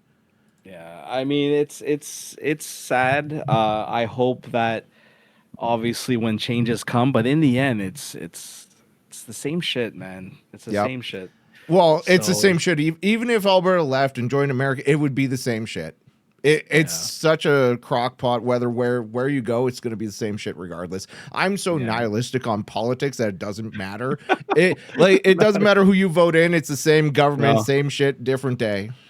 But pretty much, like Quebec is known for wanting to separate from Canada for the longest time. We almost did back in '94. The province of Quebec almost separated from Canada. It was like a 50-50 split. Close to it. It was like, yeah, it was very, very close. And obviously there's still rumblings about wanting to separate, but it's not going to happen. It's not going to happen. We'll see. Maybe the future has some mystery to behold, but I just want the cross-border shipping to be fucking easy. Is that so much of a thing to ask for? That's my only issue. The cross-border ship? Yeah, because I don't care about either politics either way. I just, again, the cross-border shipping is such a nightmare. Oh, cross-border shipping. Sorry. Yes. Yeah, okay. Yeah, I mean, that's it. And it's hurt so many small businesses, and I'm quite surprised that it hasn't been addressed because it's pretty well voiced by companies in the U.S. That the business has dropped quite a bit, and I think the U.S. is it USPS? I forgot what's the U.S. Postal Service or whatever. That's them.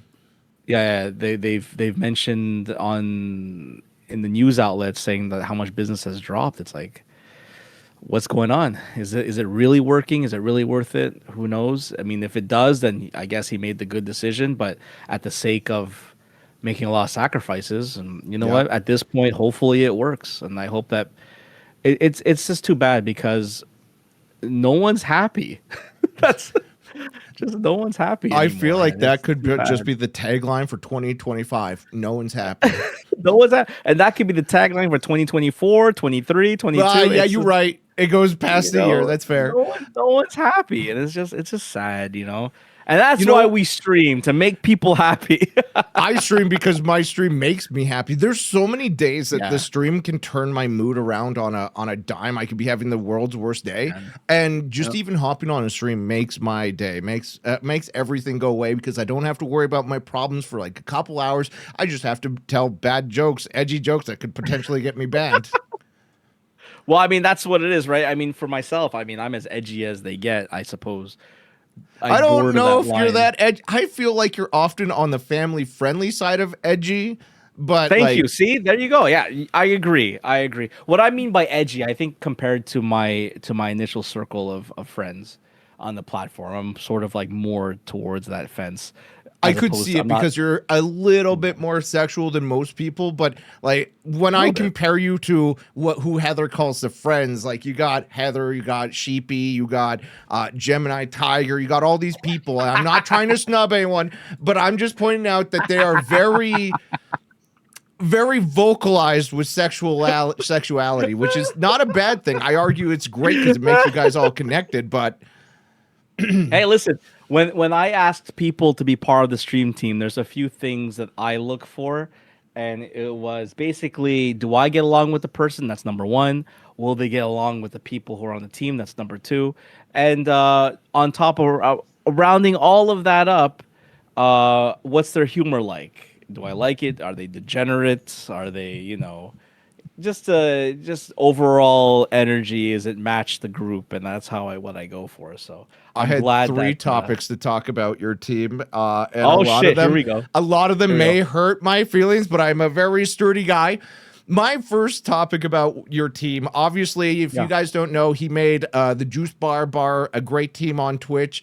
He asked me to join, and I said, no, thank you. I've been burnt by a lot of teams on Twitch that it's a sensitive spot for me to be on a team, because both of the teams I was on before the Mocos had backstabbed me in some way that I had to leave due to drama. And I was like, I'm never joining a team again. Then I ended up joining the Mocos because I don't consider them a team. They're more like a farmer's market, I find.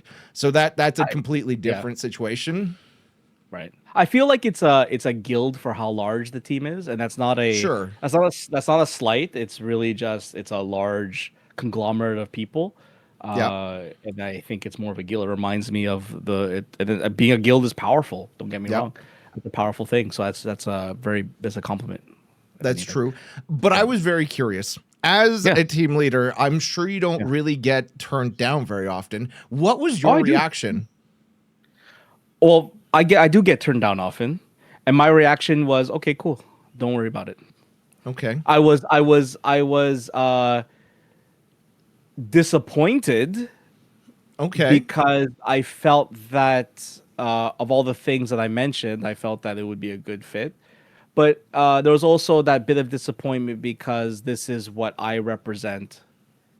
And if you don't get with that, then it's sort of like, oh, shit. But if this was me 20 years ago, I think I would take it personal. I was like, what the fuck? Well, what's wrong with me? Because the team and the stream, it's an extension of you. And it's like sort of like, it's like customizing your car, let's say, I'm exaggerating to make a point. It's like customizing your car. And if people don't like your car, that means they don't like you, right? So if that was 20 years ago, I'd be like, what the hell, Zam doesn't like me or whatever. And I understand that being liked is a very superfluous thing. It doesn't matter and all this bullshit. But you know what? Your success on social media is dependent on whether you're liked or not. So there is some stake in that needs to be protected. And when it comes to that, so you said no, I was like, oh, shoot. But when you did say it now, it was more like, oh, man, all right, hopefully one day. And that was it. And move on. And that's it. Okay. So I said no, and I didn't join the team, and I'm not going to lie. I've been looking at it from the outside, and I've often looked at it and been like, man, they went and they made their own little cool kids club, and it kind of felt like I got not really snubbed, but like when the cool kids are all connected and like they all play Yu-Gi-Oh or they all like cars, and then I'm over here being like, Me, I didn't join. And so it feels like it's kind of like in high school when they had all those different cliques, right? And now I'm on the outside of the clique, and I'm wondering from the inside, do you see it being very cliquey? Do you see that you guys are all communicating and hanging out and talking and being part of the Juice Bar when you could be expanding to other people outside the bar? Well, I mean, I always expand outside, and I'm always the type to, if I include someone, so I can put it this way. Uh, even until now, if I am in a social setting and I'm sharing a joke with somebody, and there's some new people at the table and we're joking around, I'm always the one to explain the joke to the newcomer that's there so they feel welcome. That's how I kind of feel with the Juice Bar stream team, the bar, the stream team, is because I again I like to introduce people who are comfortable with what I'm building, and what I'm building is just a place where if you want to feel like it's a place you want to belong to, then you're more than welcome to participate. I'll introduce you to the people. It's not I think with anything, with any group, whenever you make a group that doesn't include everybody, it's always going to feel clicky. It's always going to feel like, oh, the cool kids are inside from the outside because it's a group that you're not a part of. It's always going to be like that. So that will never go away no matter what type of group it is. Even with guilds, for example, like I'm not going to end up joining certain guilds for obvious reasons. I don't fit the criteria. So with that being said, there's a few people in the team that aren't as active, and that is okay. That was the part of the premise, and I think I sent you a paragraph of my expectations, which was basically none. It was basically come in if you'd like. If you enjoy the vibe, that's great. If you want to interact with everyone, that's great. The only thing I expect is, and you don't even have to advertise the team. You don't have to put it in panels. I understand that there are some very big streamers on the team, and I told explicitly, I understand that you are your own brand.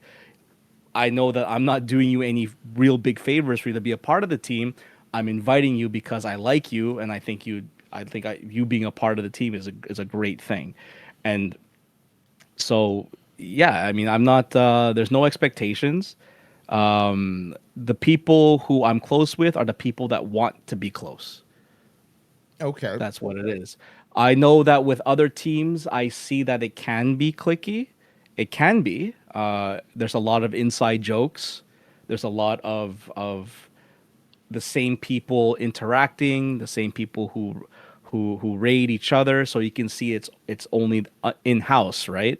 But with me, I'll still raid out people outside of the team. I still like to introduce new people. The only thing that I'm really afraid of is not being able to maintain that personable experience, because there's one thing, it can go both ways, right? It can go to the side where it's very clicky, and it can go to the side where it's not as, it could be almost disconnected, where you're not as Yeah. in touch. Like I miss birthdays, I miss streams, I miss important streams, and I hope that the people in the team understand that if I'm not there, it doesn't mean I don't care. And that's what I'm trying to portray. And I'm glad that a lot of people in the team will still support one another. So it's sort of like an extension of what I want. And even if they didn't, that's okay. It's my job to keep everybody together, to maintain contact with some of the streamers who I don't talk to, or I don't see regularly. So yeah, and I'm always available on DMs. Anyone can message me. I talk to everybody as much as I can. And yeah, Where do I you make see myself your available. team going? To be honest, I don't know if there is a way, if there's an end goal for a team per se. I think it's more just a place to feel, have some sort of belonging, to not feel alone on a platform where it can be very alone. I don't know if there's necessarily a goal. If there is a goal, it's mostly for me. And if I'm able to get there, I'm taking the team with me. So if you want to take it that way, if I become very successful one day, people on the team I hope will be able to benefit from my success, whether it's through promotion. If I get really big, God bless the day it happens. There'll be financial aid for people. You know, that's obviously the ultimate goal. Hopefully, I could be like Jesus and do that for people. Yeah. But I mean, in the end, it's really just a home for people to belong and to to vent and to share ideas, and that's really what it is. I don't know if there's necessarily a goal, and does there have to be a goal? You Well, know, usually with the teams I've been on, there's been not necessarily a goal, but like a combined direction. So, like, for example, one of the teams wanted to do a lot more multi-streaming, for example, and they wanted to break out. They wanted people to work together and collab, like with certain games, with certain sponsorships, or even just cross shorts, cross YouTube, TikTok, that sort of stuff. well, prior to my house issues, because it's been really tough to keep my mind in a good mental space. It would be to do more team stuff. So with regards to my initial idea, which I still want to do, is to start promoting the team members on my socials. So that was going to be a thing. I'm still collecting clips on my Discord. I haven't done it yet, but I've worked on an animation where it's like a Juice Bar approved streamer, and I'll put like streamer of the week, streamer of the month, or team member of the month, team member of the week, and I would put them on my socials to help promote them a little bit more.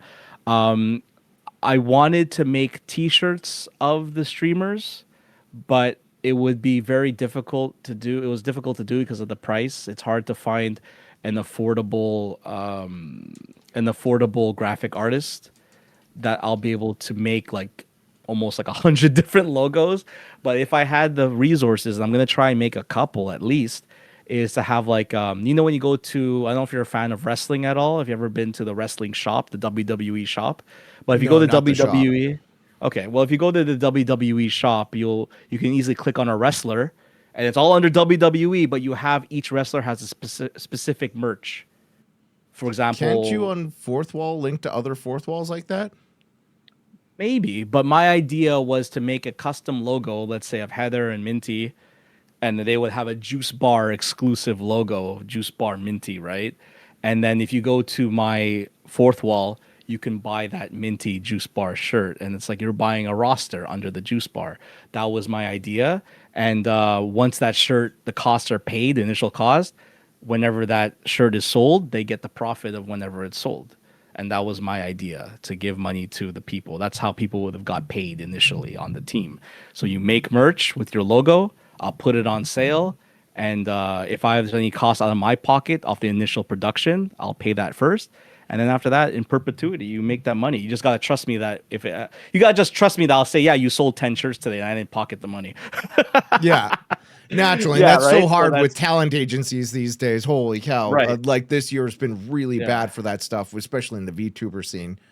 Yeah, but I mean, in the at the end of the day, and this is the part with Twitch that can be a little bit sensitive because you sometimes, I'm not talking about people are going to do this, but you give a little, people want a lot, right? So I'm doing this out of the goodness of my heart, and I'm giving people an opportunity to make some money. So people want to question that. It's sort of like, okay, maybe I shouldn't do it at all. You know what I mean? So Yeah. we'll cross that bridge when we get there. Hopefully, there's a smooth method, and I'm able to do it. And I think that would be great. Okay. My last topic on teams, we Yeah. briefly touched over, but I want to make sure it's nailed down. We talked about it. What if I changed my mind and wanted to join the Juice Bar team? What would you No, say? I would say, sorry, Zam, it's full. You missed the boat. Ah, I'm shit. j- All right. I'm joking. Well, there, guys, I guess there's no hope of a. I'm joking. Clearly, if you wanted to join, you were one of the people who I thought would be a great fit. I would love to have you on the team. Okay, well, I But might it's fill out an application in the future. I don't know. I've been burnt so hard by teams. I'm still extremely hesitant, and I haven't been looking at any teams because of it. It's mostly because drama follows me when I join teams, and I don't want to make drama Mm, on your team either. I already no, I had drama understand. on the Mocos. That was rough. Well, to give you an idea, I'm not going to expose the people, but there was drama on the juice bar. There was drama on the juice bar, and I intervened, and I did what I thought was the correct action, and I asked that person to leave the team, and I was fully transparent with my reasons. I didn't sugarcoat it. I told them the reason why, and they were okay with it. So, I think that if there's any consolation as to me convincing you to be on the team, is that if there was any drama, even if you were 100% at fault, as long as you are okay with me telling you to, for example, leave the team, and if you're okay with me still wanting to continue a friendship, obviously it based on whatever thing you did. If it was completely egregious, then that would be different. But you Wow. know, if it was, but no, but honestly, if it was just like a misunderstanding, something was said, and let's say a common thing is you apologize and they didn't accept the apology, but it was your fault. I would say, all right, Zam, well, I think a decision needs to be made. I'll have to ask you to step down, and I hope that you will accept my transparency. But outside of that, I mean, nothing changes. I mean, we're still cool. I like to think so. One thing with drama that I'll tell you, I was involved with my own drama. I'm not sure if I told you what it was, but I was involved with my own drama 2 years ago. Yeah, 2 years ago now. And people tried to cancel me. They went on Mm-hmm. Twitter, they did the whole thing, la la la la. And people I knew were still in contact with the people who were attacking me on socials. And the last thing I told people was like, listen, if you want to be friends with them, that's fine. I'm not going to have you choose. Don't, I, I will not ask anyone to choose. Now, people might look at me and say that I'm not loyal, I'm not, there's no solidarity or whatever.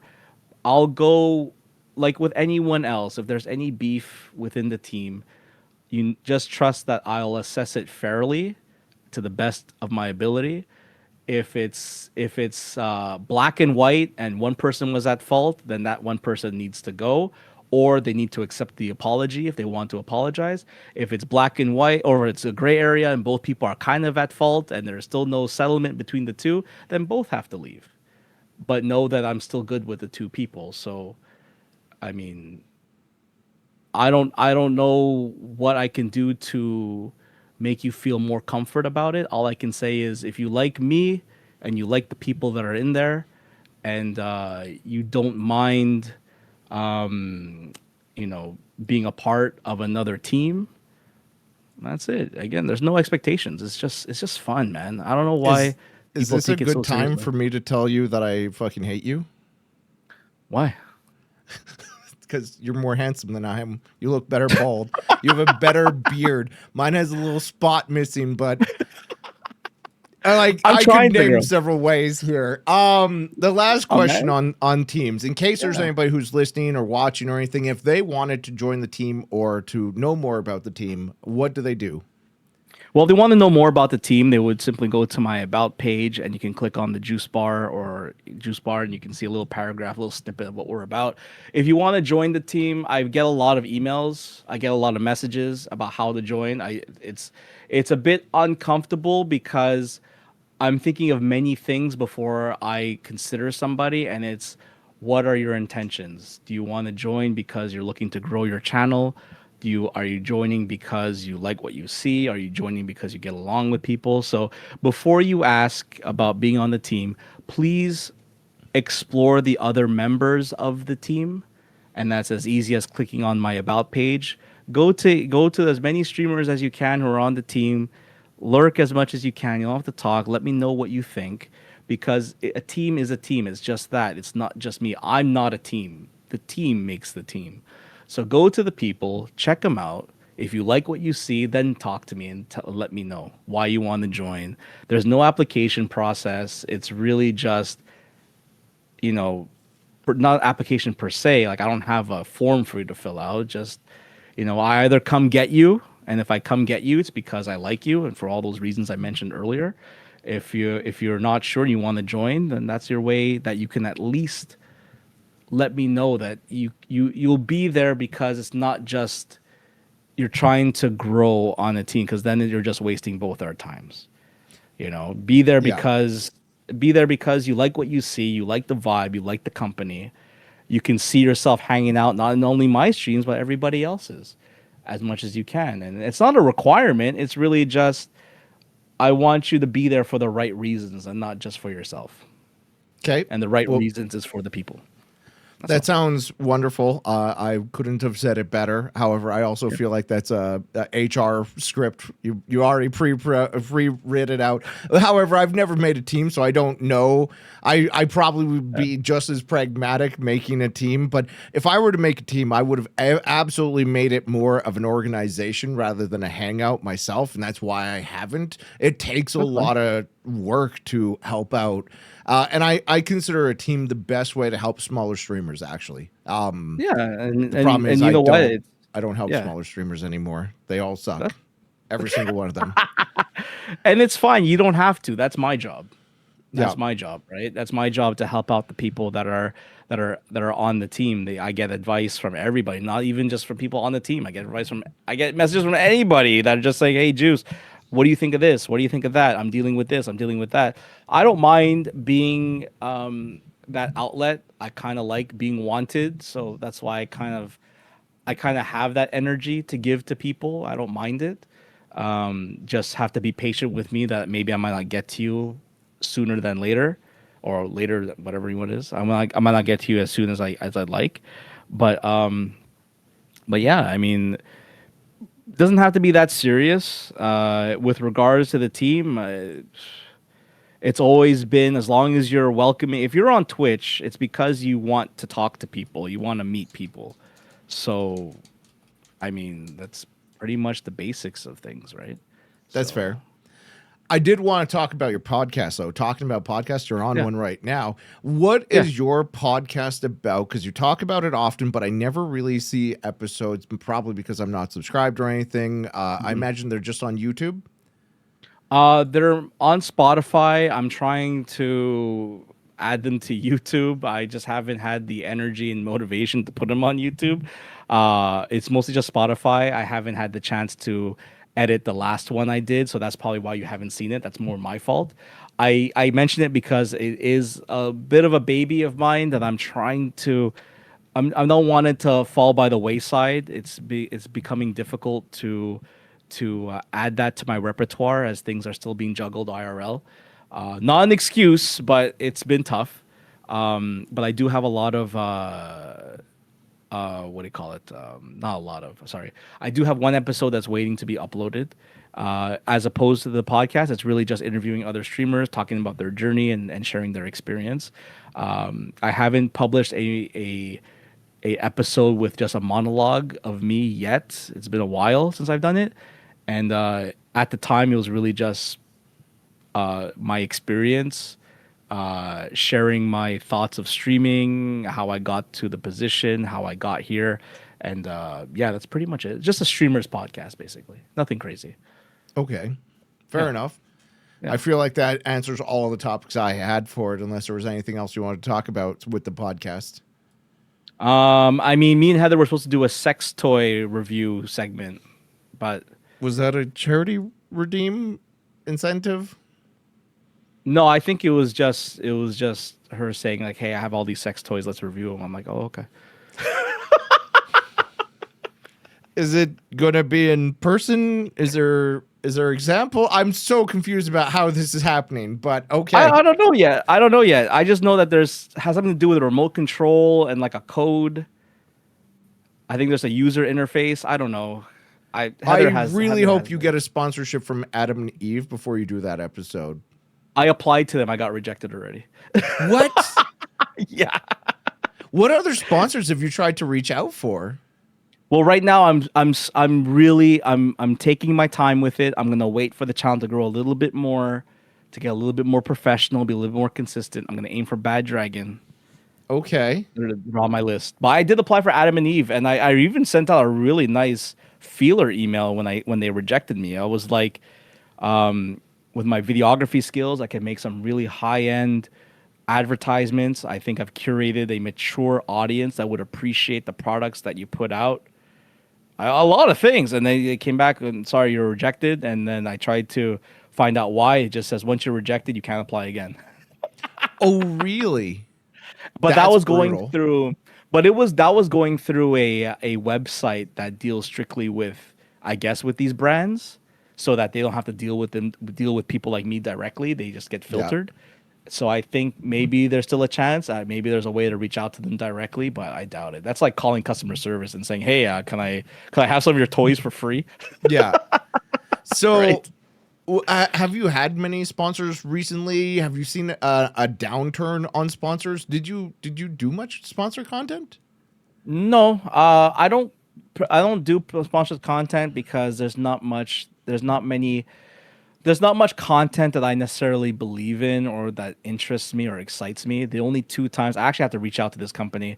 This one company gave toothpicks, flavored toothpicks, which are really good actually, that they sent out to iShow Speed and all these things, and they sent me a batch, and I was supposed to get back to them to secure a sponsorship with them. That was like before TwitchCon, so I don't even know if they're still interested. There was that. I did get a sponsor due to the connections I made on Twitch. A viewer became friends with a dev who released a Metroidvania game, and they gave me money to. They loved my review of the game. They loved the fact that I treated their game with a very high level of respect, and they liked my delivery. And they gave me a few keys to give away to the community, and they gave me a couple bucks. They threw me a couple shekels, and that's like that was again right before TwitchCon. I think it was during the summertime, and yeah, that's pretty much it. So then That's what extent to sponsorships. what other sources of income for streaming do you have aside from like the bits and subs and Twitch income? That's it. I don't have anything else. I don't. My TikTok is not making any money. Instagram, I think you can't monetize if you live in Canada, if I'm not mistaken. I don't know how you can. Yeah, no. Other than my full time job, this and Twitch is my only thing. Okay. Full time with that. Yeah. I Fair mean, enough. the only sponsorships I get is like free games from devs Mm. on that come through my email. But no offense to the games I've seen, they almost look like mobile games in a way, and I'm just not a fan of it. I get the same games. I actually played one on Tuesday there that was really fantastic, and it looks Okay. like a game I would have passed on, but I played it. I enjoyed it. They're very hit and miss as to what games come out. There's a lot of bad Yeah. games that I wonder how people get Yeah. paid to make these games, and there's so many different types of games. I wonder who buys all these. Yeah. The biggest opportunity I got was from the devs of Marathon. I don't know why they selected me. Maybe it was a job. I don't know how, but they sent me their care package with a plushie. But we all know how that game turned out. They ended up getting into some trouble with stealing art, apparently, Yeah, from among stuff. other things. Yeah. Yeah, among other things. So who knows what's happening with that? It's too bad because they sent me a cool care package. The other opportunity I got, which unfortunately I can't go into much detail, was at TwitchCon. I went out to breakfast with another streamer friend, Curly, and she introduced me to her game dev contact. They're coming out with a very cool game on Game Pass and other platforms. And I got invited to their Discord, so hopefully I'm keeping an eye on that and see if maybe I can score some opportunity with that. But Oh, it sounds cool. Have you used the no. sponsorship or bounty board stuff from Twitch? I'm not familiar with the bounty board, so I'm going to say no. The only sponsor I took, I hate to admit it, I started streaming back in 2021. I started streaming in October. I got affiliate at the end of October, and I got an email for Raid Shadow Legends. I loved Raid Shadow Legends. I milked them for everything I Did got you? out of it. They were a fantastic sponsor because they They paid out pay really well. well. They paid Um, well, but yeah. Anyways, I did. That's the first and only sponsor I got from Stream Elements. I know that there are a few others. I haven't looked at since. I didn't feel I didn't feel myself when I played that. It's just yeah, I fully understand. I was My like, community got used to knowing that I am not actually sponsoring these games. I'm taking their down payment money and running with it. However, the problem with that is I tried to get them to fix it because their links on Stream Elements stopped letting me download the game even. So oh, it said I'd participated in a game I've never played on. So I yeah. tried to reach out to have them fix it so I could play these games, and then I got shadow banned. they will never sponsor me again from Stream Elements. So Between you and another friend on Twitch, you and him get banned from so many platforms. Hey, listen, granted you have your stories, but you know how people just attract the bad juju? I don't know what it is, man. We need to go to church together. I was trying to help them. I have good juju. My karma's through the roof. Man. We need to go to church. I don't know what it is. You've got something on your shoulder. We need to fix that so that your message does not get misconstrued as we need to ban this man. Wow, that is rude. There is a question. Listen, I'm trying to. Yeah, there's a question I always ask streamers that come on this show, because one of the viewers really likes it and wants to know, what is the worst thing that you've ever added to your stream? It could be a channel point redeem, an incentive, something you put onto the stream and was like, this is such a bad idea, and took it away. Oh, that's a good question. I think it was, as much as I liked it, I did a Bop It challenge. So I met another stream. I'm part of another stream team called the Cuties and Co. And the leader of that team is a man by the name of Sandy, who formerly known as That Sandwich Dude. He's the person who created my jingle, my intro song to my stream. And in his stream, at one point, he played the Bop It, like the toy. Bop it, pull it, twist it. And he issued the challenge to his community. I was part of his community, or I still am. And this was like 2 years ago. And when he issued that challenge, I was like, hey, I can do that. Yeah, I'll make it a part of my thing. I'll challenge you. And it became a permanent part of the show. And basically what it was someone would redeem it. I would have to play the Bop It. And I would try to get to 100, and people would gamble on whether I can go to 100 or not, 100 points, right? Yeah. So 100 consecutive Bop It. 100 when you win? Yeah, exactly. So, yeah. I mean, I won often, but obviously there are days where I don't. But I removed it because people were redeeming it at such odd times. Like, when you're locked into a game, you're locked into something, and you just break the monotony. And, people are like that, they just want to troll, and it's fine. Whatever. It's my fault for having it. But after a while, and it took me a while, like, I'm very stubborn when it comes to redeems and sound alerts. I can ask Heather about it. She's very upset at me because I have redeems that have 0 cooldowns. I also have them, but it's for the chat, right? Come on, it's for the entertainment. It's for the chat, right? But you don't want chat to get the power, right? You don't want to crumble under pressure and be like, I could withstand the trolling. And so because of that, I had to put cooldowns, not because I wanted to, because if I wanted Heather to stay as a mod, I had to do it. So I had to put the cooldowns in. But yeah, with regards to the Bop It, I think that was a good idea at first, but after a while I was like, yeah, let me take that out. And yeah, so I took it out. Okay, so the Bop It redeem and not the 1 pound fish redeem, which Heather absolutely hates. No, the reason why I had to take it away is because my people were upset. I was like, whatever, but it got to a point where once chat, some people just get feral for no reason. I get it. Yeah, I get it too. I'm one of those people that get feral in chat, and I bet Heather does too, and yet here she is complaining. Never, Roboyo, never. So yeah, so that's the point. Yeah. I had a different topic about the workout that I fully missed. Do you watch anything or listen to anything when you're working out? Yeah, I just have my regular music all the time. I mean, it's a playlist that I curated in like the early 2000s. So I put like rap music. One time I worked out to Usher.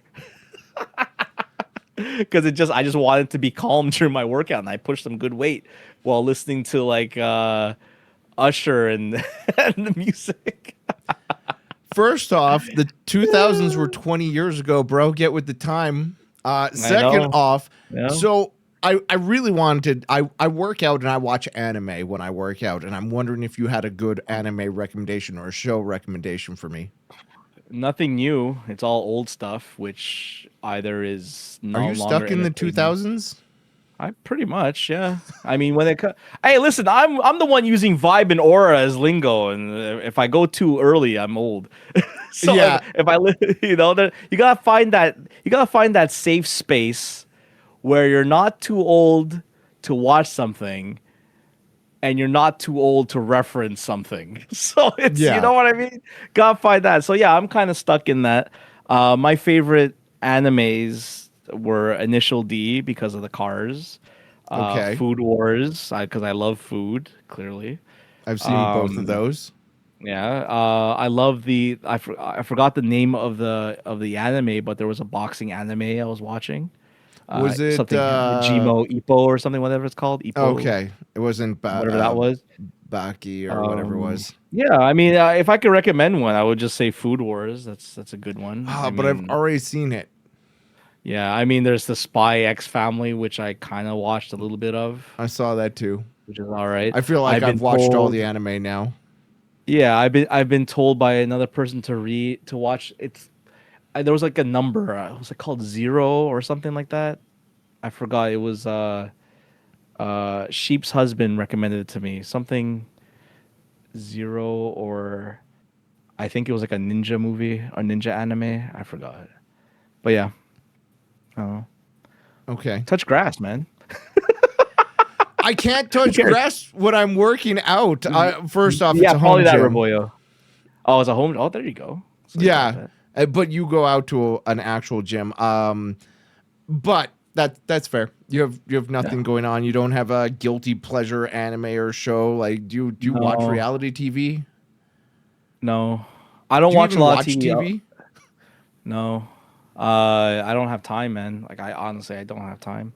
Uh, like to sit there. Like the only time I have, like put it this way, to watch video games. To play video games. The only time I have is during streams now. My Oh, I days are feel that. consumed I'm in front of a screen 9 to 5, and this is the thing why I miss a lot of streams in the evening.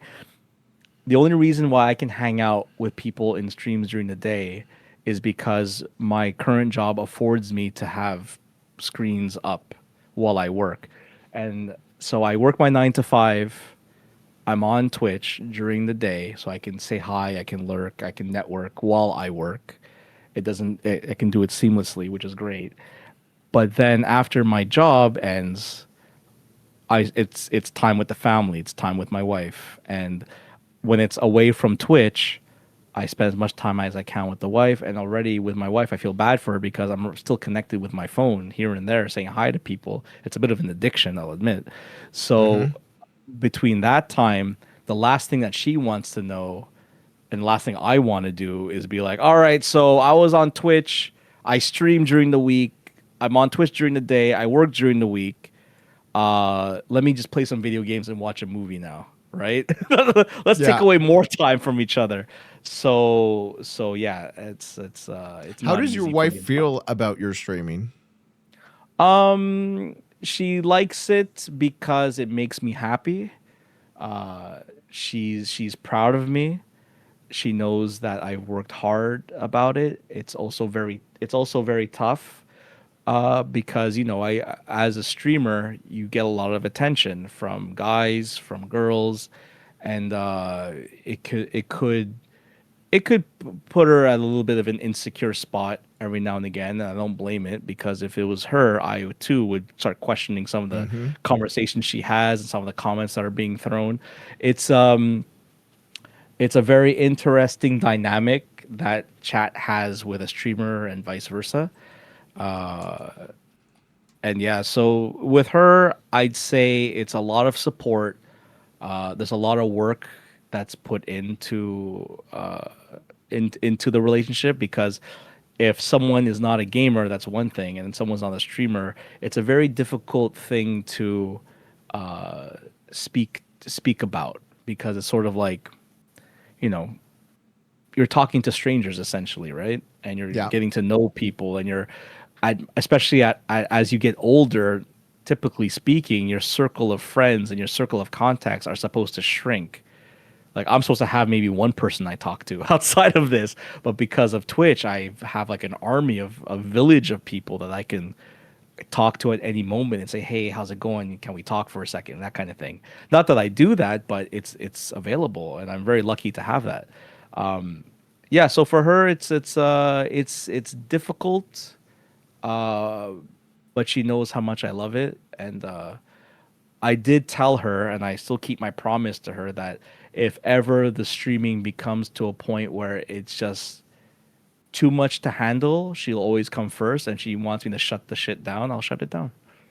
Okay, So that's yeah, fair. so this, As yeah. somebody who's looking to get a relationship, and nobody in this area knows what Twitch really is, I'm hoping you can give me some sort of like hope or feedback on like. I assume you guys have probably Oh. had arguments over it, right?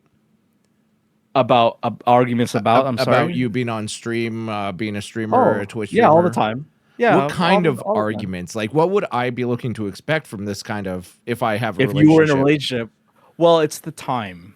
It's the amount of time that you put in. It's the most difficult thing ever. I should say ever. Let me rephrase that. It's a very, very difficult task to be present in the moment and not thinking about what you're going to do next, about thinking about if you're having dinner with your partner, put your phone away. Maybe not talk about Twitch. Talk about each other. Be Yeah. present in the moment. And I think that goes a long way because when it is time to switch, you're in it 100%. You're not thinking about anything else. And try to separate that, make time. So the type of arguments that we have is really just time. And you know what's funny? I'm gonna get very emotional on this part, and this is very nice. I think about it because my wife did say this to a point. Because if you look at it this way, prior to streaming, prior to streaming, I was a little bit more overweight, a little bit more,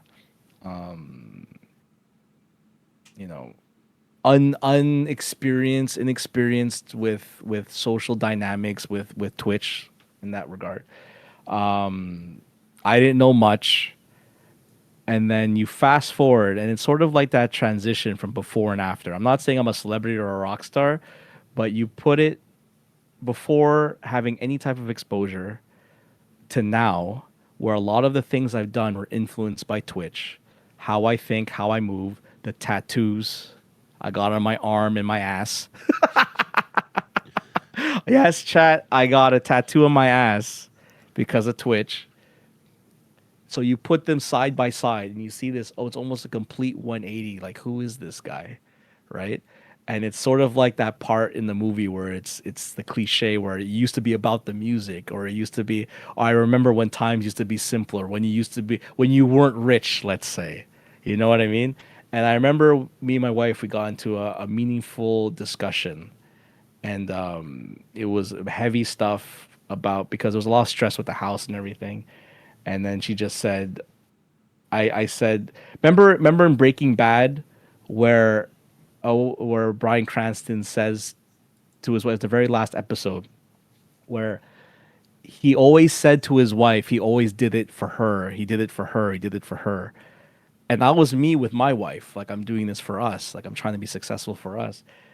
And then it was that moment where it wasn't for us. It was for me because I loved it. Right. And I was like, what do you want? And she was like, I just want my husband.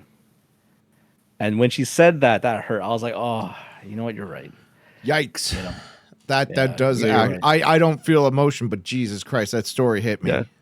Yeah, because you get so engrossed in the rat race. Because for me, I'm a very traditional minded person in terms of like I'm the one that provides. I'm the one that will take care of the people around me. Like I will do everything I can uh, to make sure that we're safe, we're secure, and there's food and there's gas. You know, all those things. So when people tell me about being burnt out on Twitch, when people tell me how do you stream for so long, how do you come up with the ideas, it's I feel like it's out of necessity. I need to be creative out of necessity. I don't know if there will ever be a moment unless I become like this uber successful entity online. I don't think I'll ever not be hungry to not make sure that there is um, an opportunity, right? There's ways for us to not have to worry about our security, and yeah, so that's why. So that's what motivates me, and that's why I keep going. So yeah, Okay, well, I that's it. have other conversations, but I really think that's a very powerful moment to, I would argue, end on, because it I don't think we'll peak from here. I think everything else we talk about from here is just going to take the show from there. So, Okay, so I have a question for you. sure, If you're absolutely. okay, would you like to join the Juice Bar stream team? You're putting me on the spot right meow live on air. Yeah. Sure, why not? I think that it would be a There you beneficial go. time. I would get to hang out with the friends a lot more and not be on the outside. I think being on the inside of the friend group that I'm already friends with could only, I want to say, that exponentially help with that friendship. But like, I'm already friends with a lot of the people on the team, so why Yeah. not? We will do it live on air. I assume right now, why you're looking over there is that you're inviting me at this moment. Yeah. I I'm doing it forgot where right those now. team invites are on Twitch these days. Jesus. Is it Edit. community? Members. How do you spell your name? Zealous. Oh my god, my name is the easiest. It's not even as long as look at all that juice. Have you ever thought about shortening your name, by the way? You're a partner, you can change your name. I have, and I've asked the community, and a majority of them said no, keep it the way it is. Also, I think it's because of laziness. That's not only Twitch; it's my YouTube, my stuff, and the name that I would shorten into is such a common name. It would be the Juice. It's like how many the Juice? I would have to put the Juice 1515 2003 with a hashtag at the end just so I could secure that name. And it's like, nah, just keep it. Look at all that juice. It's fine. So yeah, I sent it. There you go. What Just gotta accept section it. is it under? You I go to your I've dashboard. yeah. Go to your dashboard. You go to settings, Oh, it's under settings. I was thinking it was and under community channel. you go to channel. You go to featured Featured content, content. Scroll and then you past all of scroll that. all the way to the bottom, and then you select juice. The The question is, juice are you bar. gonna? Why is it not capitalized? I don't know. Is that gonna be a problem? You're triggering me. Come on. Why is it? It's so easy to put a I don't capital think. J, capital I don't. B. You can't. It is in the The Moco when, Locos are big M, small O, big C, small O. yes, Like, when you do that, it's gonna be like that in your about page. That's just the thing. That's just that. It's gonna be all. It's oh, all gonna now be the it's right. capital. I pushed the accept button and now it is capitalized. I am There you now go. on See, the juice bar. you're on the juice bar. So I get this next, and I guess Heather, if you don't mind, if you can please add Zam to the super secret Discord team Discord. The super secret Discord with all the Yeah, there's a friends. super secret with all the friends. That's where the All cool right, kids are. I'm now inside the click. Now, if you see Heather in there by herself, I'm telling you right now, it's a trap. She's gonna ask you Okay. to she's gonna ask you to review some sort of toy that you may not be prepared to review because she's always trying to bait people to get in there. Ubu. Okay. All right. I'm glad I got the lay down before then. Yeah. So you see Heather by there by herself. There's that. I'll introduce you to the team. And yeah, and again, it's whatever you want to put into the team, and you don't have to advertise. You don't have to put fucking hashtags. You don't gotta put like anything. If you're in there, you're in there, and if you want to, you can, and that's it. Okay, It's well, it's I'm cool, glad to man. It's be a cool. part of the team. I'm going to It's carry you cool. guys to the bottom of the ocean with me because I sink like a rock. That's gonna be good. Don't worry. At the bottom of the road, you know what's at the bottom of the ocean? Shrimp, and I enjoy shrimp. I don't. I literally have a bag of shrimp crackers I was eating at Oh, ZamCon. it looks I so hate good. these. No, you That can is have the so rest of the good. bag. They are Send it to me. terrible. They There's zero taste like eating tariffs. fish food. There's zero tariffs to ship between our provinces. Send them. I don't know if I can ship a pre-opened bag of shrimp crackers, prawn crackers across Canada. And I'm not sure if Canada Post would even deliver them at this point. It's fine. It's fine. Does Madam Sneck enjoy the shrimp chips? He eats fish Apparently. food. He eats fish food. Shrimp cracker. They're amazing. See, They amazing. taste Have you ever ate fish food? Of course. Wait, what? Fish food? Like fish food? Yeah, like have you ever fed fish and licked your fingers of the food afterwards? No, I haven't. Should I? It tastes exactly like that, so you'll love it. You'll probably enjoy eating fish food What are you straight from the talking? container. Ain't no way, man. Ain't Bro, no it way. tastes exactly like that. Changed my mind. Ain't I no guarantee you way. can't. Ain't no way. Zam Come isn't on, even in Juice's Discord. I don't join a lot of people's Discords. I'm not gonna lie. Every streamer has a Discord, and I don't have enough time or wherewithal in a day to participate in a Discord conversation. I work. Well, your biggest concern was that you're not part of the cool kids because you can't hang out. So that's how you hang out. I don't know why you want to do that. You want me to create a channel in your Discord? Is that what you want? The Juice Bar and Zam? No, I will join the Juice Bar Discord because that's a team Discord and I'll talk to everybody. But like, Yeah, why would I want to going. talk to Juice's community when I hardly have time to even watch Juice? Same vice versa. Like, you know what you should do? Be good cop, bad cop. Start some drama in my channel. And then I'll be there to be like, guys, holy shit, Zam, come on, Zam, you can't do that. And I'll look like a hero. And you know, and then you apologize, and then I'll be like, no, Zam's a good guy, you know, and then I already know who I'm gonna. I mean, I was gonna say bully, but I know who I'm gonna target now. Who? It's Minty Pie, by the way. I think she's the least potential to be drama. You'll know that Minty is the leader of drama. She's the leader.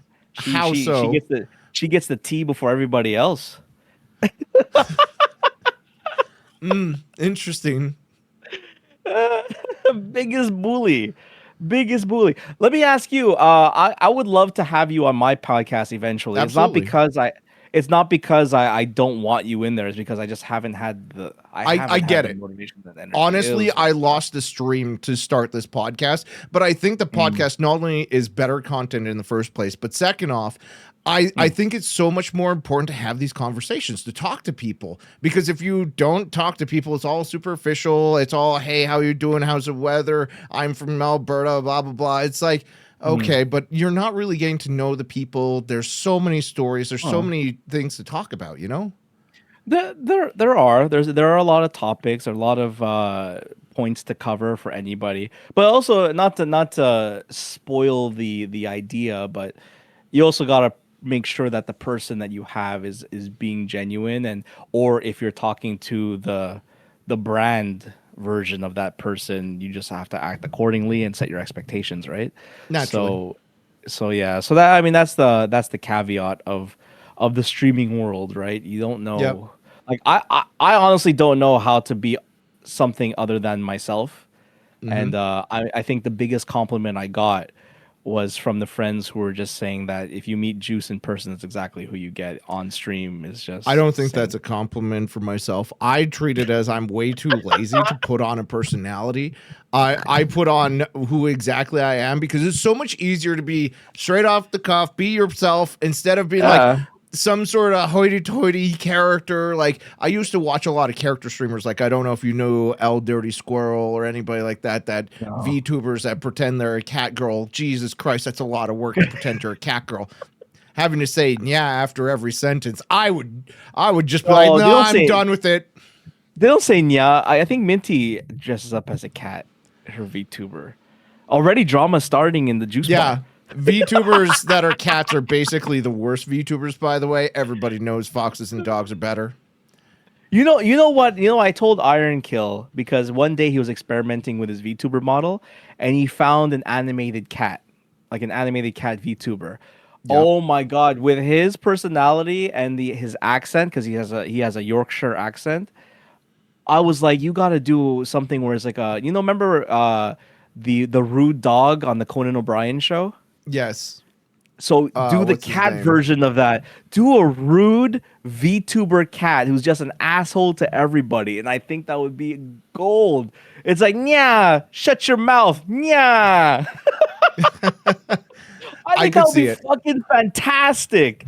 That was such a great. Honestly, I've been playing around with VTuber stuff. I made Disney's gonna come after me because I did Mr. Hanky, like the actual Mr. Hanky, like the poo jumping around for my partner party for my partner anniversary. Is that Disney? I thought that was like Comedy No, that Central or something. no, didn't they get bought by Disney? I don't They got know. bought by Disney. Everybody's getting conglomerated. I don't know who owns who anymore. I'm pretty sure South Park got bought by Disney, and they always make fun of the mouse all the time. They did. I think so. They did. Either way, they made fun. Anyways, whatever. South Park's gonna come after me. I did a Wario I saw VTuber. I RV thought that there, was yeah, so funny. Nintendo's gonna come after me. It's gonna be great. Yep. So I've been trying to do that. On one of these days, I swear to God, I'm gonna turn a 180, and my villain arc is gonna start. And I'm gonna be a rude VTuber. That's just rude to everybody. No more Mr. Nice Juice. It's gonna be hilarious. You could do maybe a rude Zam. I already am rude. What do you mean? Yeah. But it'd be a VTuber model, so it'll be hilariously cute. Like so you cute, want me to be a cutesy VTuber? Ooh, woo. Yeah. Be like a chibi model, but you're like a complete asshole. How good it? Oh my God, I can see it right now. Like you're like a cute person, and you're just like, man, fuck off. My chat wants me to be a VTuber, cute little bird. A cute little bird. How's that gonna look? Would that look good? I Would feel that like be it good? could I be don't know. good, but I'm not going to put the investment into a VTuber model because first off, those are expensive. Second off, I don't think that streaming is that big of a future that I would want to invest that much resources into. Okay, it no. these days. And you know what's be even more funny? Use Microsoft Paint, and then just draw like one of those like a Tesla style, like just fucking like a child drew it, right? And then now be your VTuber model is like this hand drawn thing. It's so good, and dial down the quality of the stream. It's so good. It's like a throwback to like retro. You know what? Don't take. You know what? I'm gonna take that idea. That the idea is too okay. good for you. I'm gonna take it. It's too good. It's too precious. I'm gonna take it. I'm gonna do a stupid ass stream one day that's gonna be drawn like a 2-year-old, and it's gonna be hilarious. And you're gonna piss me off because that channel's gonna be more successful than mine. You're not wrong. I can feel it. It's a good idea, at least. South Park style, exactly. Like, I'm not your friend, buddy. Not your buddy, guy. I'm not your guy, buddy. I'm my friend. You can As a hot VTube as a dog. hot dog. Okay, interesting. Yeah. I could see. Honestly, VTubing is fun. Now that I discovered it, not that I would want to transition to that completely. I still enjoy the. I hate to say flesh tube. I enjoy the Why flesh. does that give you the willies? You're a flesh tuber. It's fine. It's Because just like boob tubers. No, flesh tube reminds me of fleshlights, man. So, you don't want to be used like a fleshlight? I thought all of us No. flesh tubers wanted to be. Have yourself a time. Come on down to Juice Town, gonna have yourself a time.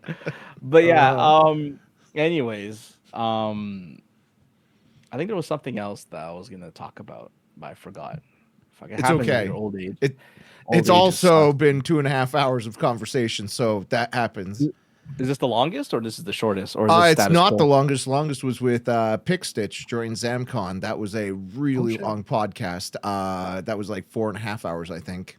Jesus Christ! What'd you guys talk about? A lot of things, especially like dating. We had a thing where for a couple subs, we would answer a question from like things to ask your boyfriend that I stole from like Vanity 16 or 17 or whatever. He made me take a how gay are you test. 60% gay. That's what we talked about. You're 60% gay. According to the personality quiz he gave me, yep. So how? I'm 60% gay. More gay than So every gay fan I have.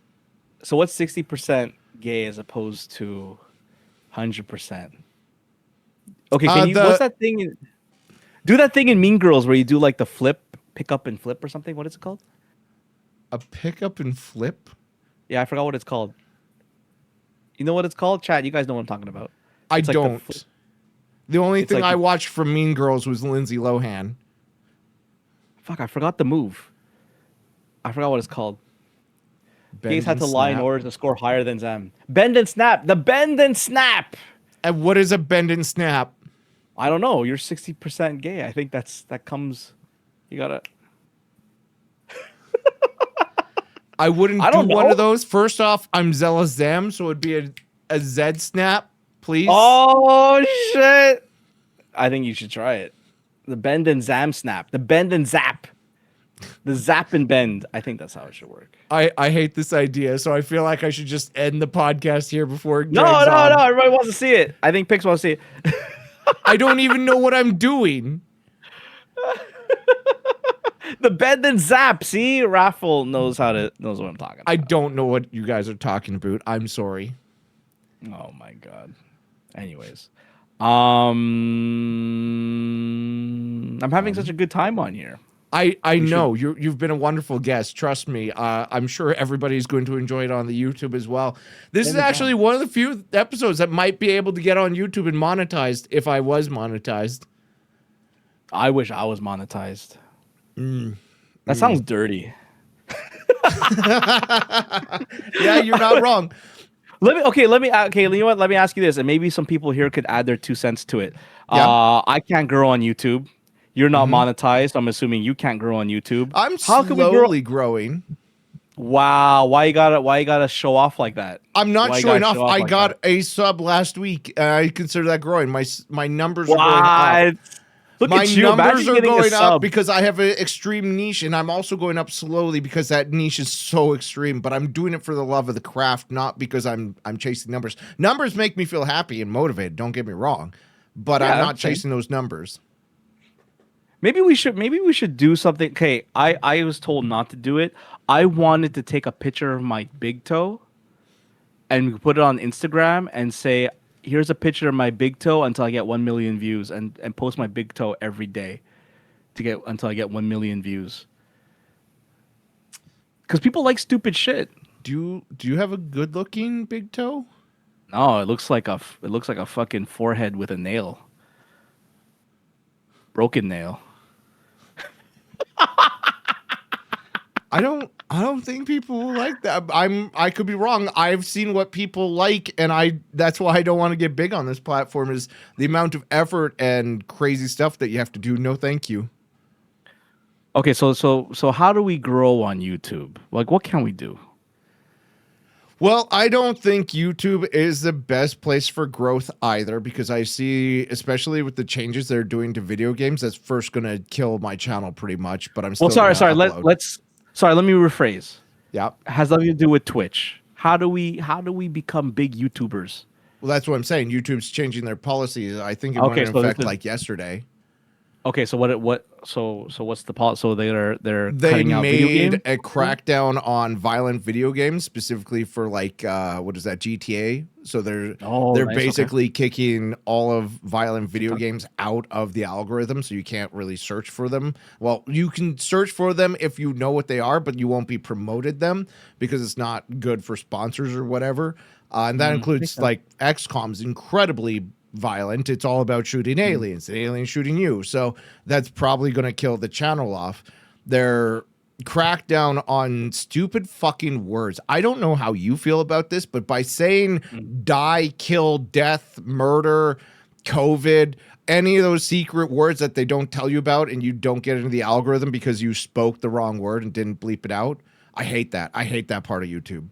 Speaking of which, why is violence accepted and not sex? Because violence is not always about death, and sometimes it's funny. We've all been grown and appreciated the ball shots. America's Funniest Home Videos taught us that getting hit in the nuts is funny.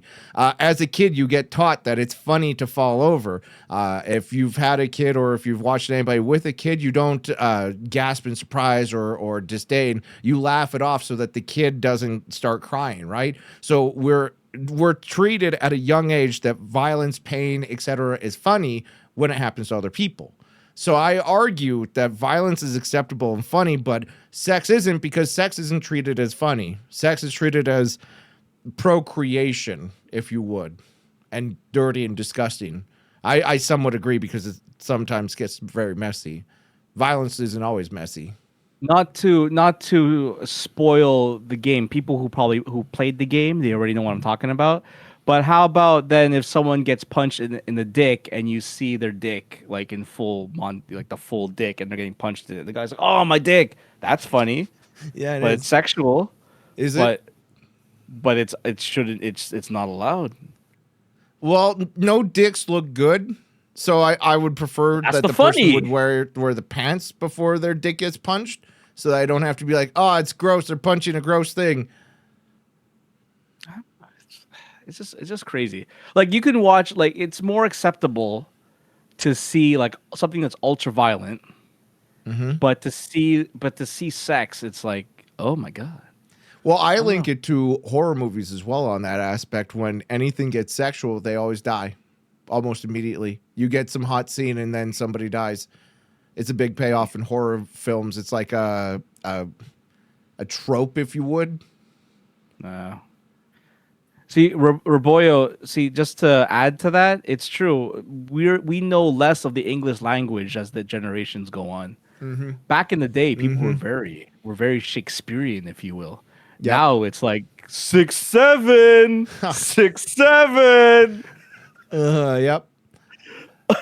But his comment is exactly what I'm saying. I hate that I would have to say unalive, so I don't, and that's why I don't grow very well on YouTube. But like, it's so fucking, to me, cringy. Maybe it's because I'm old, but fuck, I hate having to come up with other words. Delete yourself. How does YouTube not just clue in and be like, okay, that's just a reference to suicide, you're done.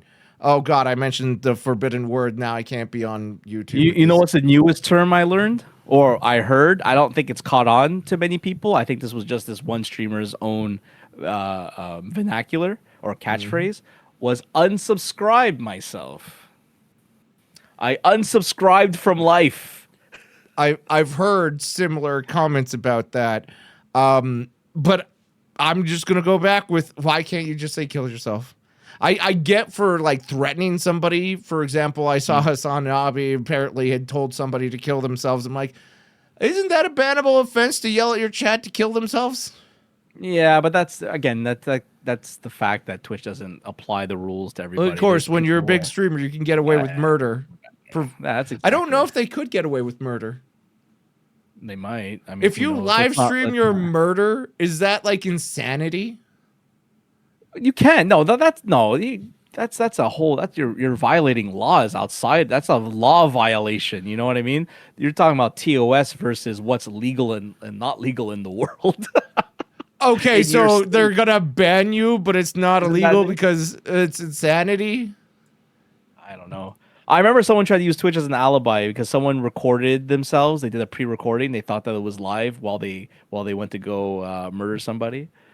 They got caught, obviously, but nice try. Damn, that's a good idea. I'm not gonna lie. I want to do crimes now.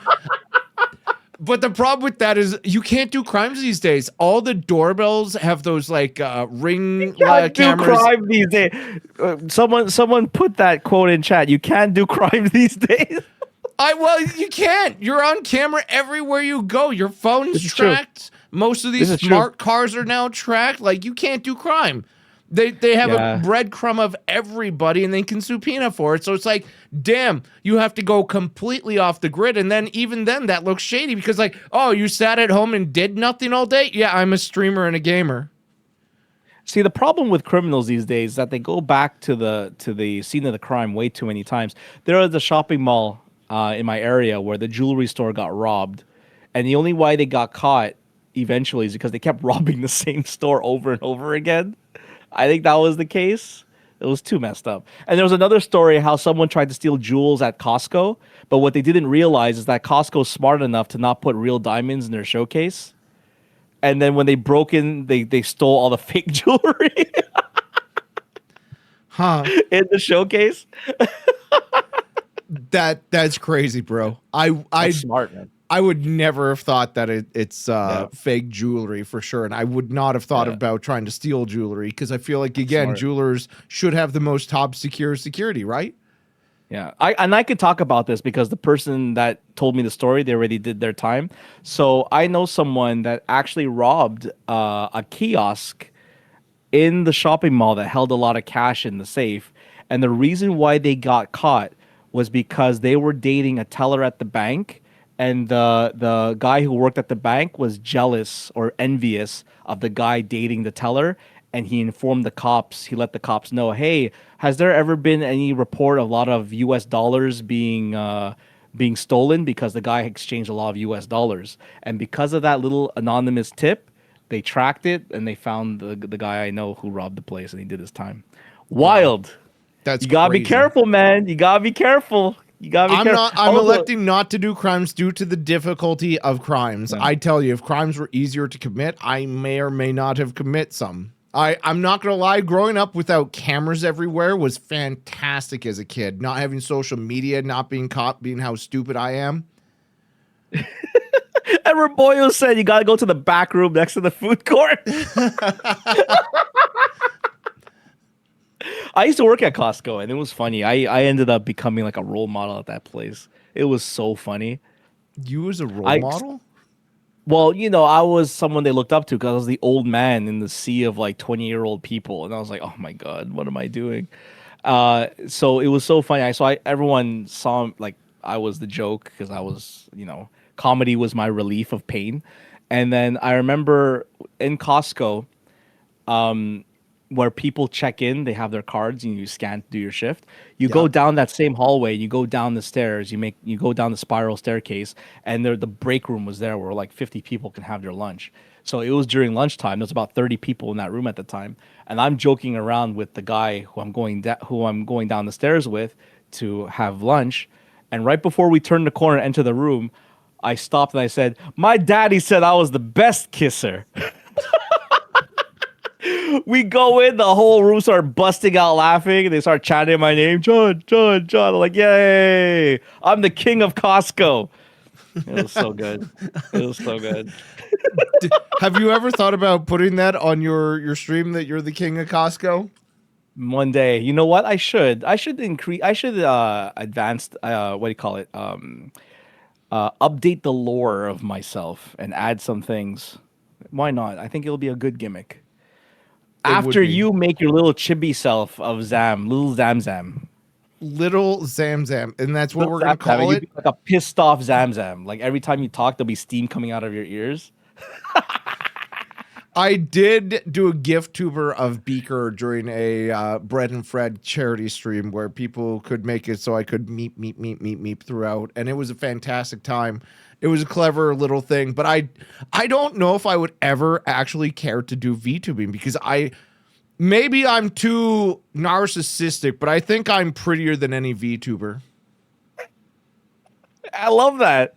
I'm not laughing because I'm laughing because it's a good thing. It's hilarious. I think I look better, and so therefore, why would I need a VTuber? People are here to see this amazing manliness. That's true. That is very true. That is very true. Speaking of good looking and manliness, I actually, because I'm trying to grow my beard, it's very difficult with my Asian genes. They're betraying me. I hope you're not asking for some of my genes. No. I ended up buying a beard wax and a beard oil, and I'm trying to make sure that I'm training it. I'm trying to grow this part. Yeah, this part here, the cheeks area.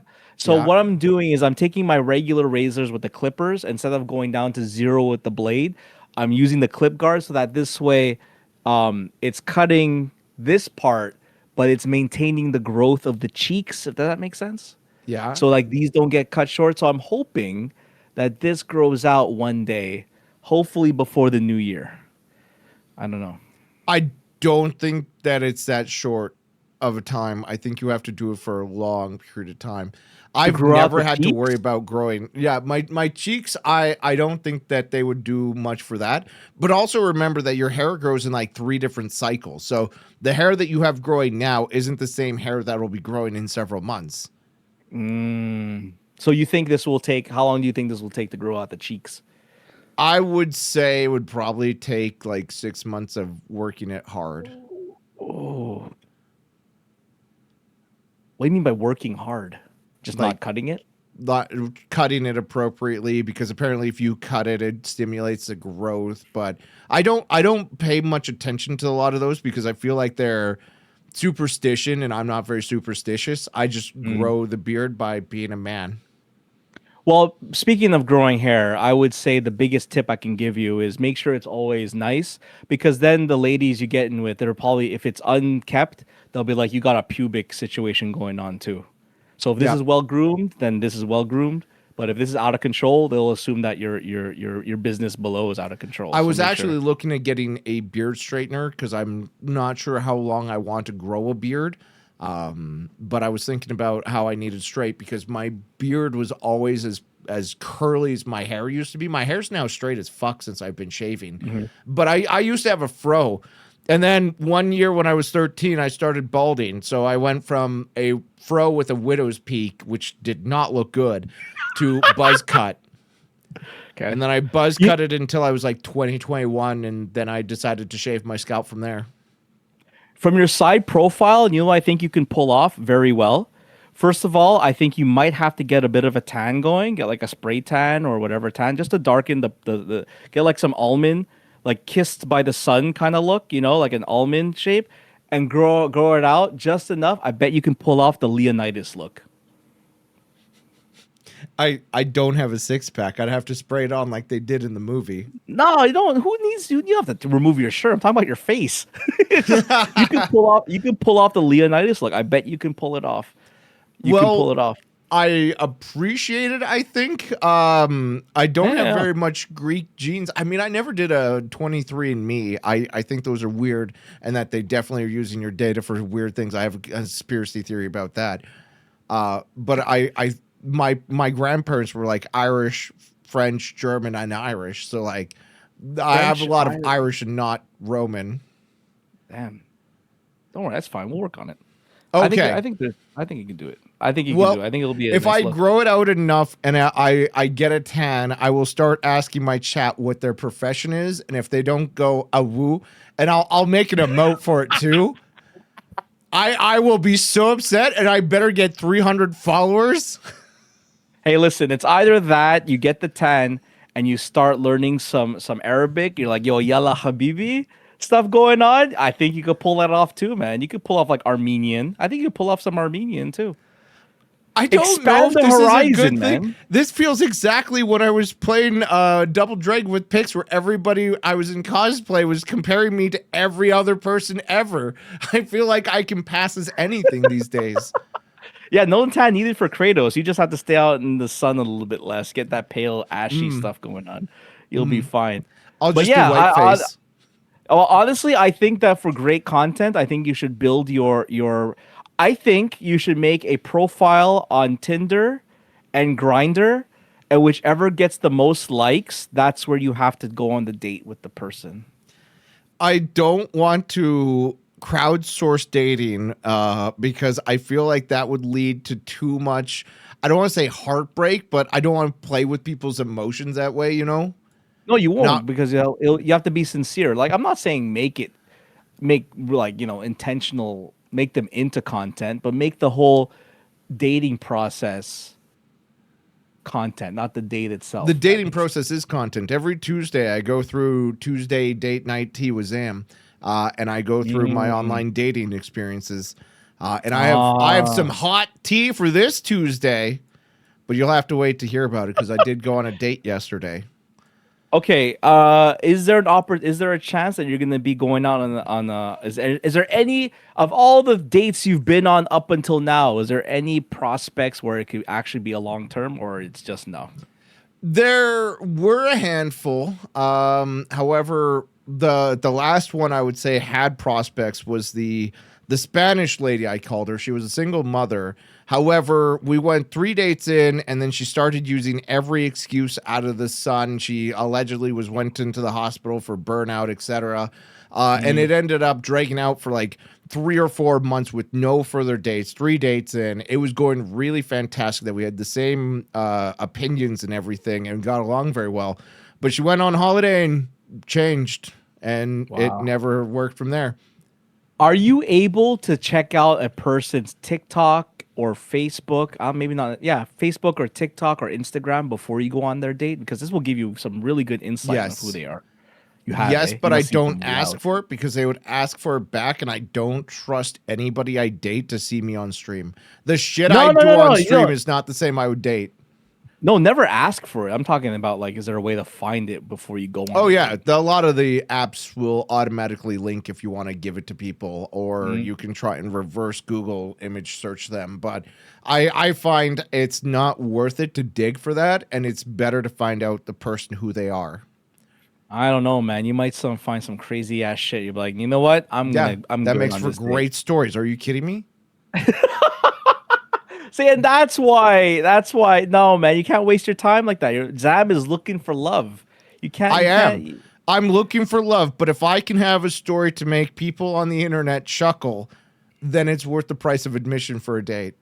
See, madam, that's what you gotta do, madam. If you have friends that you can introduce Zam to, the best resource for dates is actually the friends and coworkers I have asked all of my friends if they have hot single friends, and usually the response is nobody I'd want you to meet from Twitch from or my IRL. friends, IRL Oh, friends, and people nah, in the don't area. that you would like to meet because they think that you wouldn't get along with them or they wouldn't get No, along with they you. think that I am spicy. I am very blunt. I'm not a very debonair gentleman. I am a very That's not fair. That's not fair. Who are they to decide what I makes mean, you like? that's You know what I mean? basically me. I don't disagree with them. I will fully agree that I am definitely no debonair gentleman. I am a That very rough and tumble man's. rough and tumble. So what? You're gonna show up to the date with the potato sack and be like, "Hey, look at me!" Like, come on, man. There's gotta be some decorum. There's gotta be some class. Come on, Yet man. Don't sell yesterday's yourself short, date, man. I almost went to Tim Hortons. I felt like that might have been the potato sack. Well, you know what? To be fair, it's the first date. You don't want to go all out for you know. But was that person worth more than Tim Hortons after you decided this should have been a Tim Hortons? You know, Or I, or you I mean you I saw her think and you're that the like, no, there's Tim more. Hortons would bring out whether the date is worth more. Because if they think that they're worth more than to go to Tim Hortons to find out if you're worth more, I feel like that's the kind of person I wouldn't want to date, you know? Yeah, that makes sense. I would say if I had to go through the whole dating scene again, hopefully I never have to. I would go to the messiest place you can eat, and I think that would expose a little bit of their character. Like go to like a souvlaki place, or go to like I know you don't like seafood, but I would have suggested a shrimp boil, where you go like you're like picking out the shrimp with your hands. That'd be good, man. Now that's content. You eat good food. The problem is you're going to be paying a lot out of pocket. I'm assuming you pay for the bill, right? I did When you go not on a pay date. for yesterday's bill, but usually I Oh, do. you made your date pay. She didn't know what she wanted. She had to Who take asked? time to think about it. So I was like, I'll just buy my beverage and then you buy yours.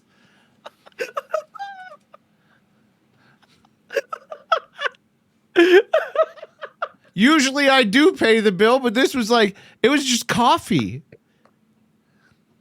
Oh, plus it was just coffee. Oh, She doesn't damn. drink alcohol. Jesus Christ.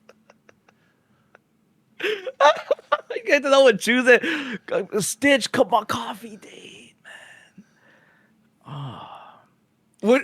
All right. Either way, people are going to enjoy this date conversation on Tuesday, and that's why I try and save it for Tuesday so that people don't miss out and I don't have to talk about it all the time. Because the last person I had potential hopes for, get this one. She was from Mexico and she wanted to move to Canada and all this, and I was like, oh, Oh, she was that's a spicy interesting. Latina. Yeah. So, anyways, we were You dropped talking the and all this. bag on the spicy Latina. I didn't Okay, drop the passed bag. I away. dodged a bullet. However, I Stop. Ain't brought no it. way. I brought it Okay. up on chat how I don't know if it's going anywhere because she's in Mexico and she brought up a bunch of weird stuff politically, and it was really weird to bring that up so instantly in a conversation, especially when we hadn't talked very much, and she had already stalked me on the internet enough to attend at least 2 of my streams. Hell And yeah. she was there when I talked about it, and she talked in chat, and then she ghosted me. Oh no, because Pikipani, man. Pikipani. You didn't speak Spanish. So what? Okay, wait. Okay, wait. She ghosted you. You don't Yes. know what you said that made her ghost you? Oh no, I know exactly what I said that ghosted her is because I was concerned that she brought up politics so early in the conversation, and I was not intending for her to hear that. And then she was in chat and tried to defend herself, and I was like, oh, now I've eaten my own crow words here, but like, it's fine. It had potential. Don't get me wrong, but to me, the hardest hurdle of it was moving her up here from Mexico. You know, that's a big task. That is a big task, but man, was she pretty at least to you in Very. your eyes? She Was was she she pretty? was a smoking hot Latina. Oh, ¿qué pasó? I would have said, baby, come back.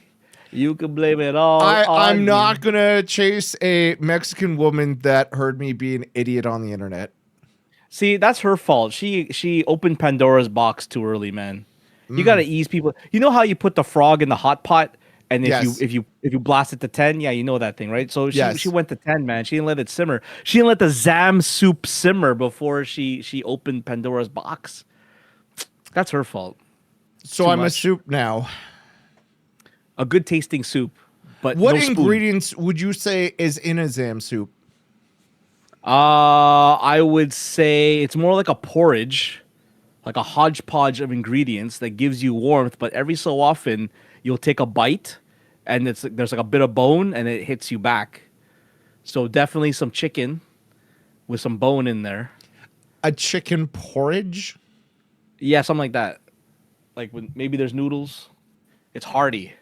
Some corn. Do you know what soups are? I feel like you've never eaten any.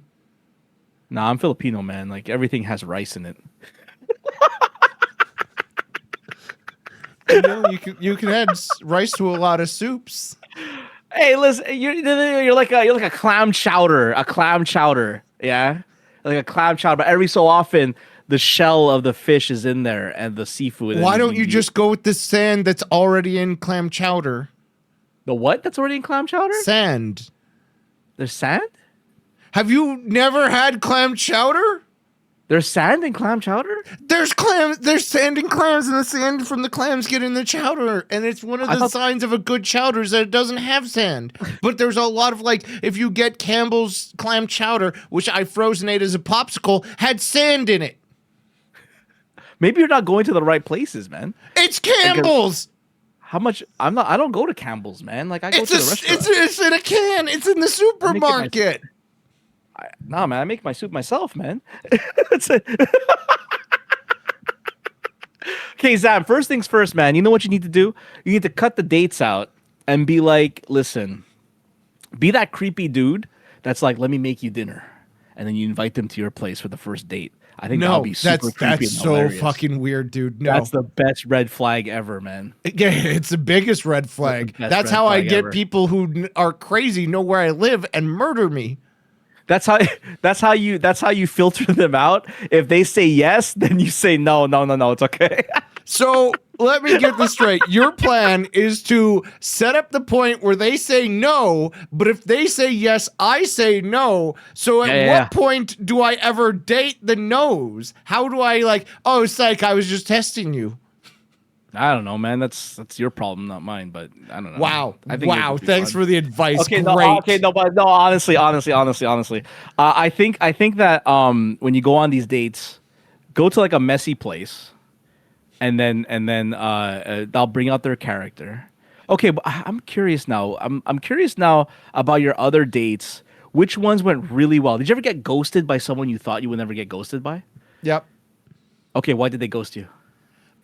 They don't tell you. They just disappear. That's what ghosting is. I could probably start an entire show where I talk to people who ghost other people. But the devil is in the details. What happened to the date? What did you do that during that date? And I could probably see that's why they ghosted you. Well, I think it's because most of the people that I've tried to date that ghosted me cared a lot about politics, and I don't. And so I feel like me saying I don't care about politics is their way of saying I don't care about them. And so they just up and disappear after that. Says the man with the Canadian flag in his background. You says you don't give a crap about politics. That is there to cover holes in the wall from previous posters and shit I've hung on the wall, and nothing fits between my bookshelves as good as this flag. So I put the flag that my birds had sex behind from my bird room into here so you don't see the damage on my wall. Nothing else fits here. Put like 2 posters in the back They or something. reflect the light and they're very distracting. The flag doesn't. It goes great with the red and the blue. Get an Assassin's Creed flag. Oh my God, I hate that game. It was such a piece of shit.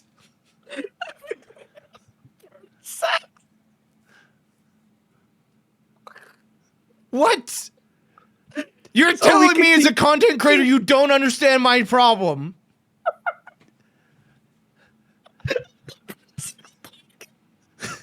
I love that his mic is killing him right now.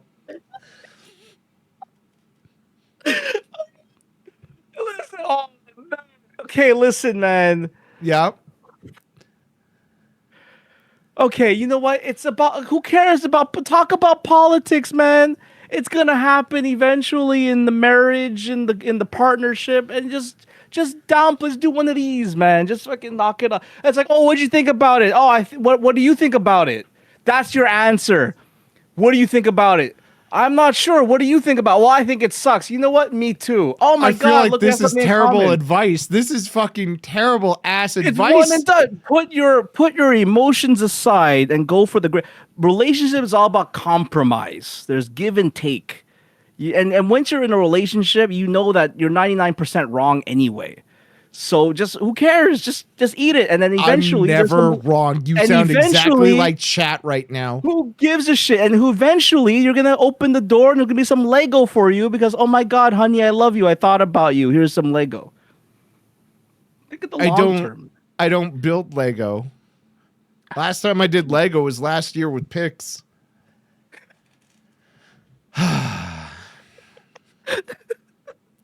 I can't believe you did this to me live on it. Maybe I should just leave the juice bar. All these last times with Pix, it's true. I do a lot with Pix. You got a second blanket.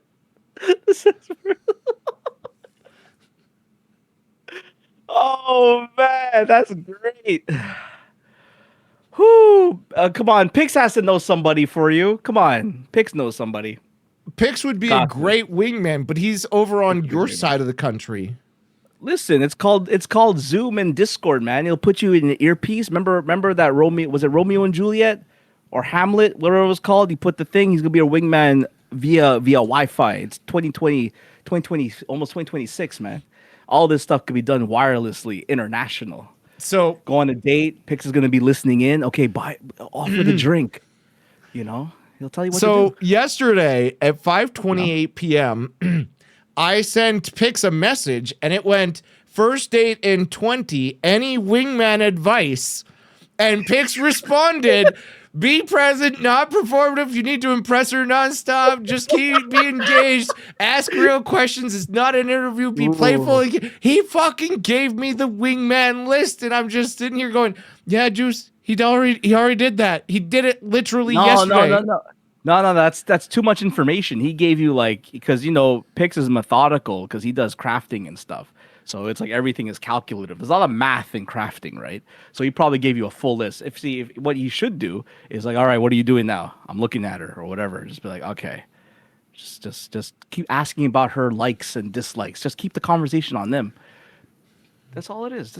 I even asked Underling to be on speakerphone to entrance for me, and he said, "I'm already married. I don't know how to date anymore."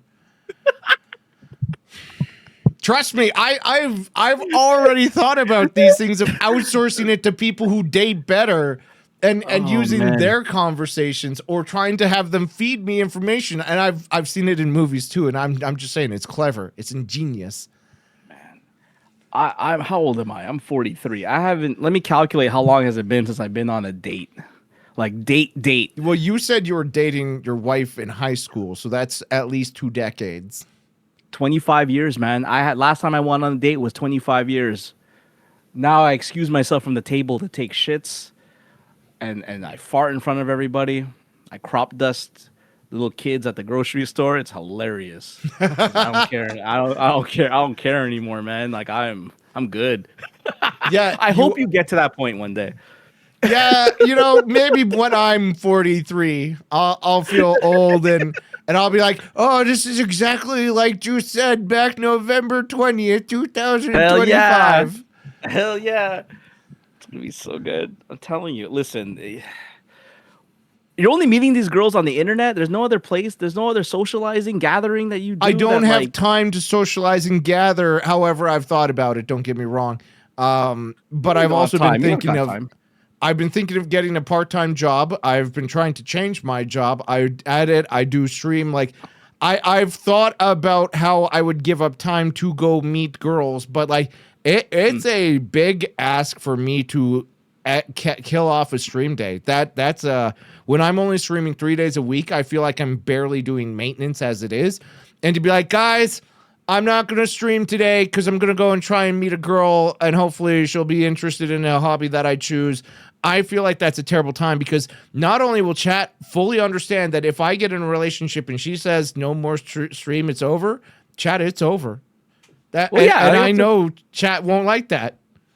Well, listen, that's how it should be, man. Listen, Minty's right. Take a class, man.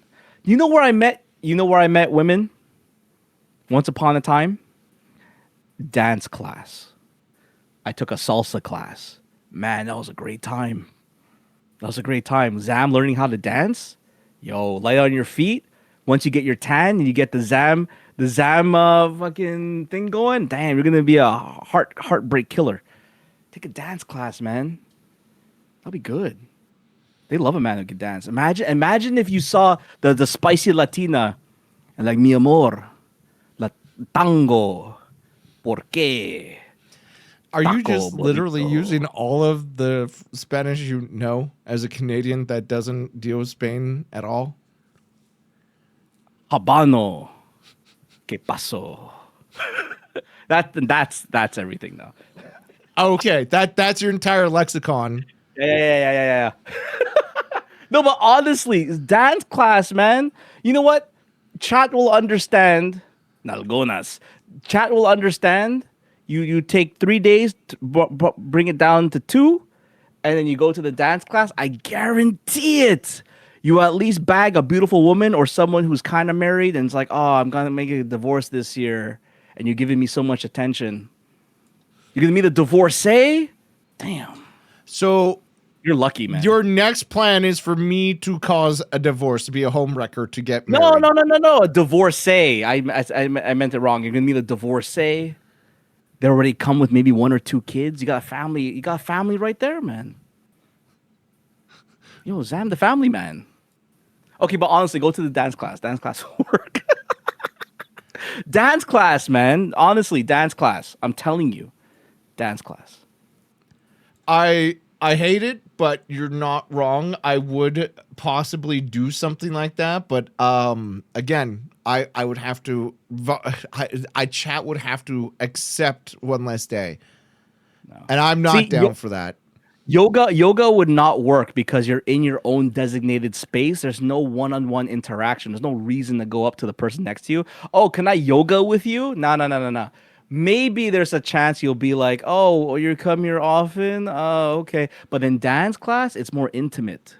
And then you touch each other. You say you have to exchange partners, and you go, oh my God, let's go out for coffee after this. Yeah, let me take you to Tim Hortons. Are you into politics? No. That Canadian flag is just to cover the bird sex.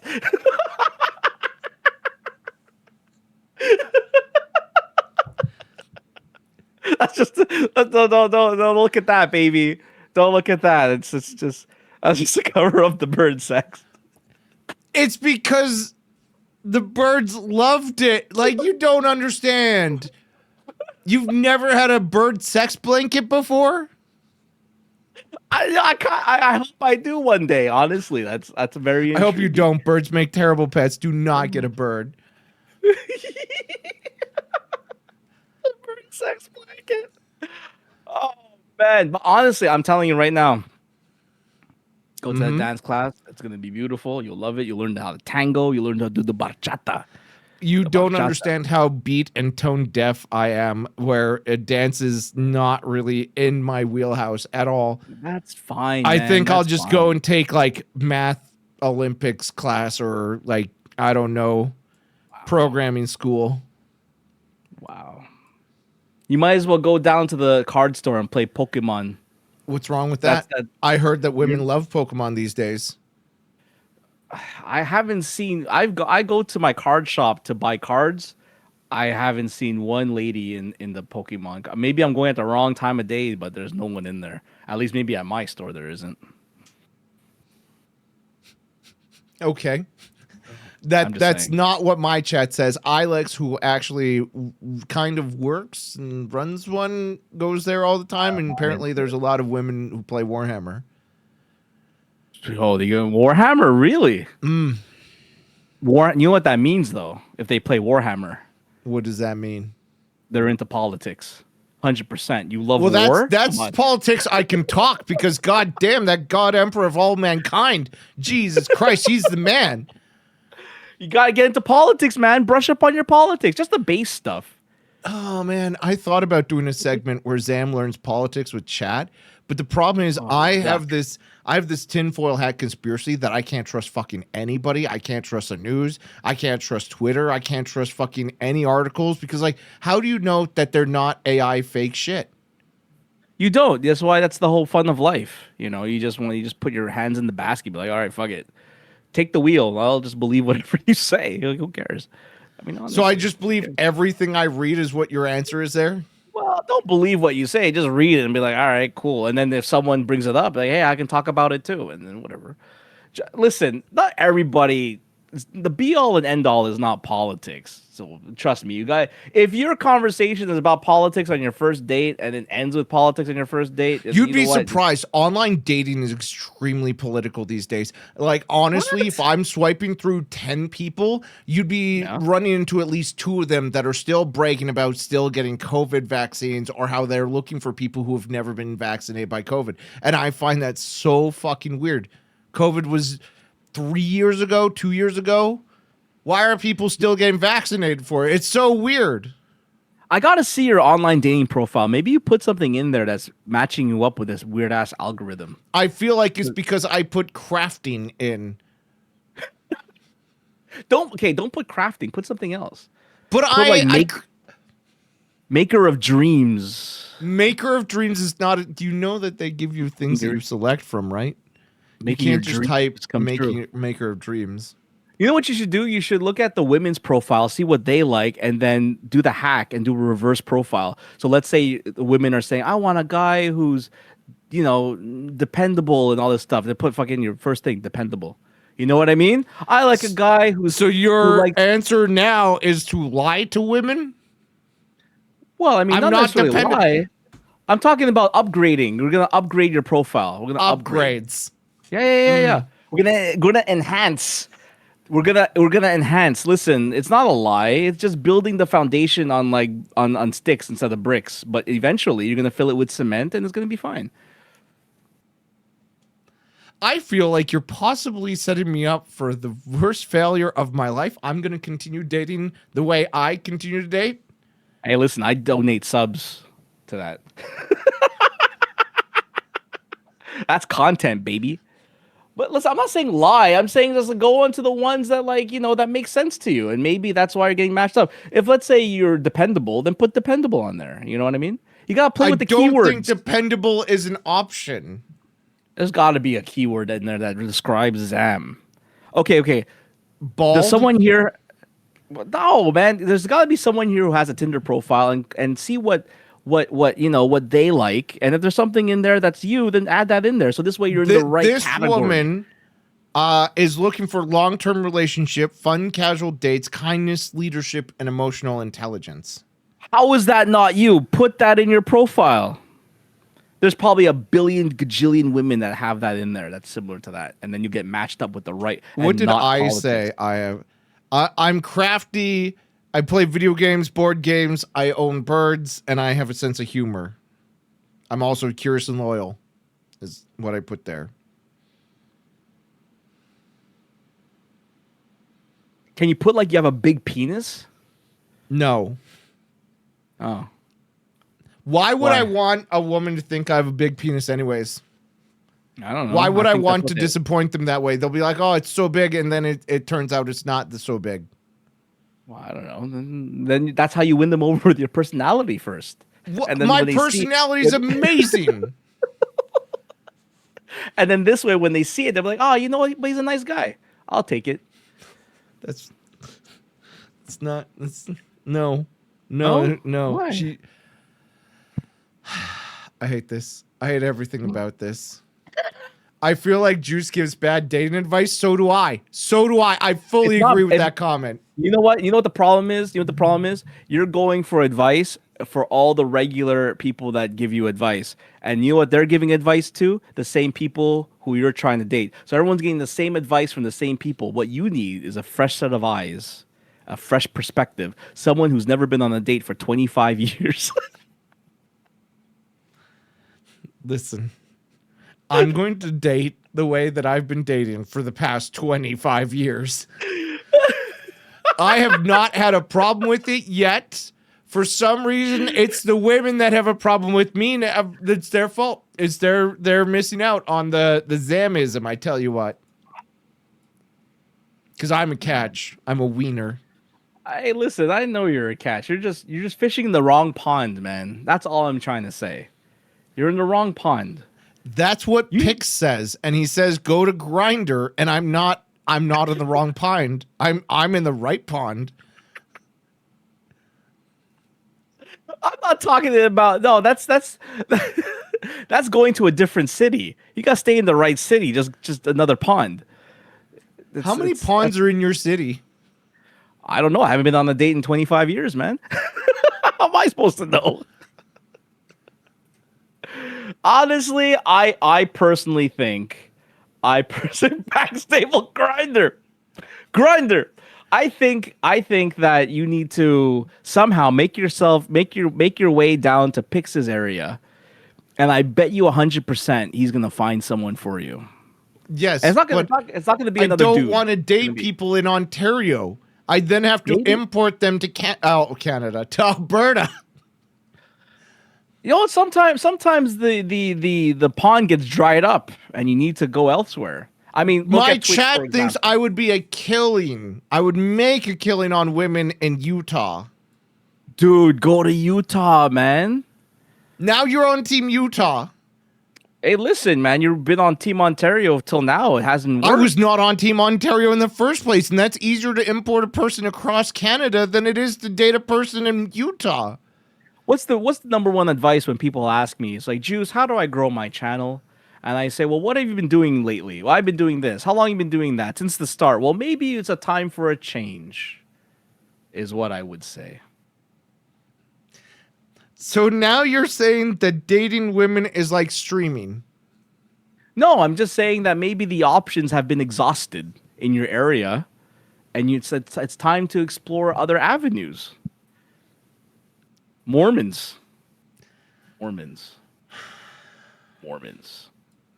Yeah, you know what? Maybe I'll take that advice because apparently chat can help me with that one. You know what, chat? This is chat's problem now. They need to expose you to the ladies. You know what? Let's go on Twitch and find someone who's in Utah. Yo, that's an idea. I'm gonna go on Twitch right now and type Utah, and I'm gonna see because people put Texas in their stream. Hold on, Utah. That's a VTuber. No, you don't want that. Oh my God, this one says Australia. You need to go to Australia instead. All right, hold on. You know what? And when a chat, you need to find Utah. Someone find Utah Twitchers. Should I date Utah Jazz X? What is? How was that? What is this stream?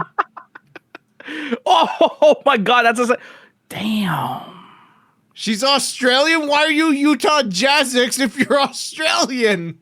I don't know. Email her first and find out. And look, her email says UK. That's not Utah. This doesn't seem like a good time. You need to go to Australia. Damn. USA hole. Wow. Show master flex. Utah Beach. You need to find. We'll find a way that you can search Utah on Twitch, and we'll treat it like a dating site. The absolute opposite of what I need Twitch to be. Yeah. That's.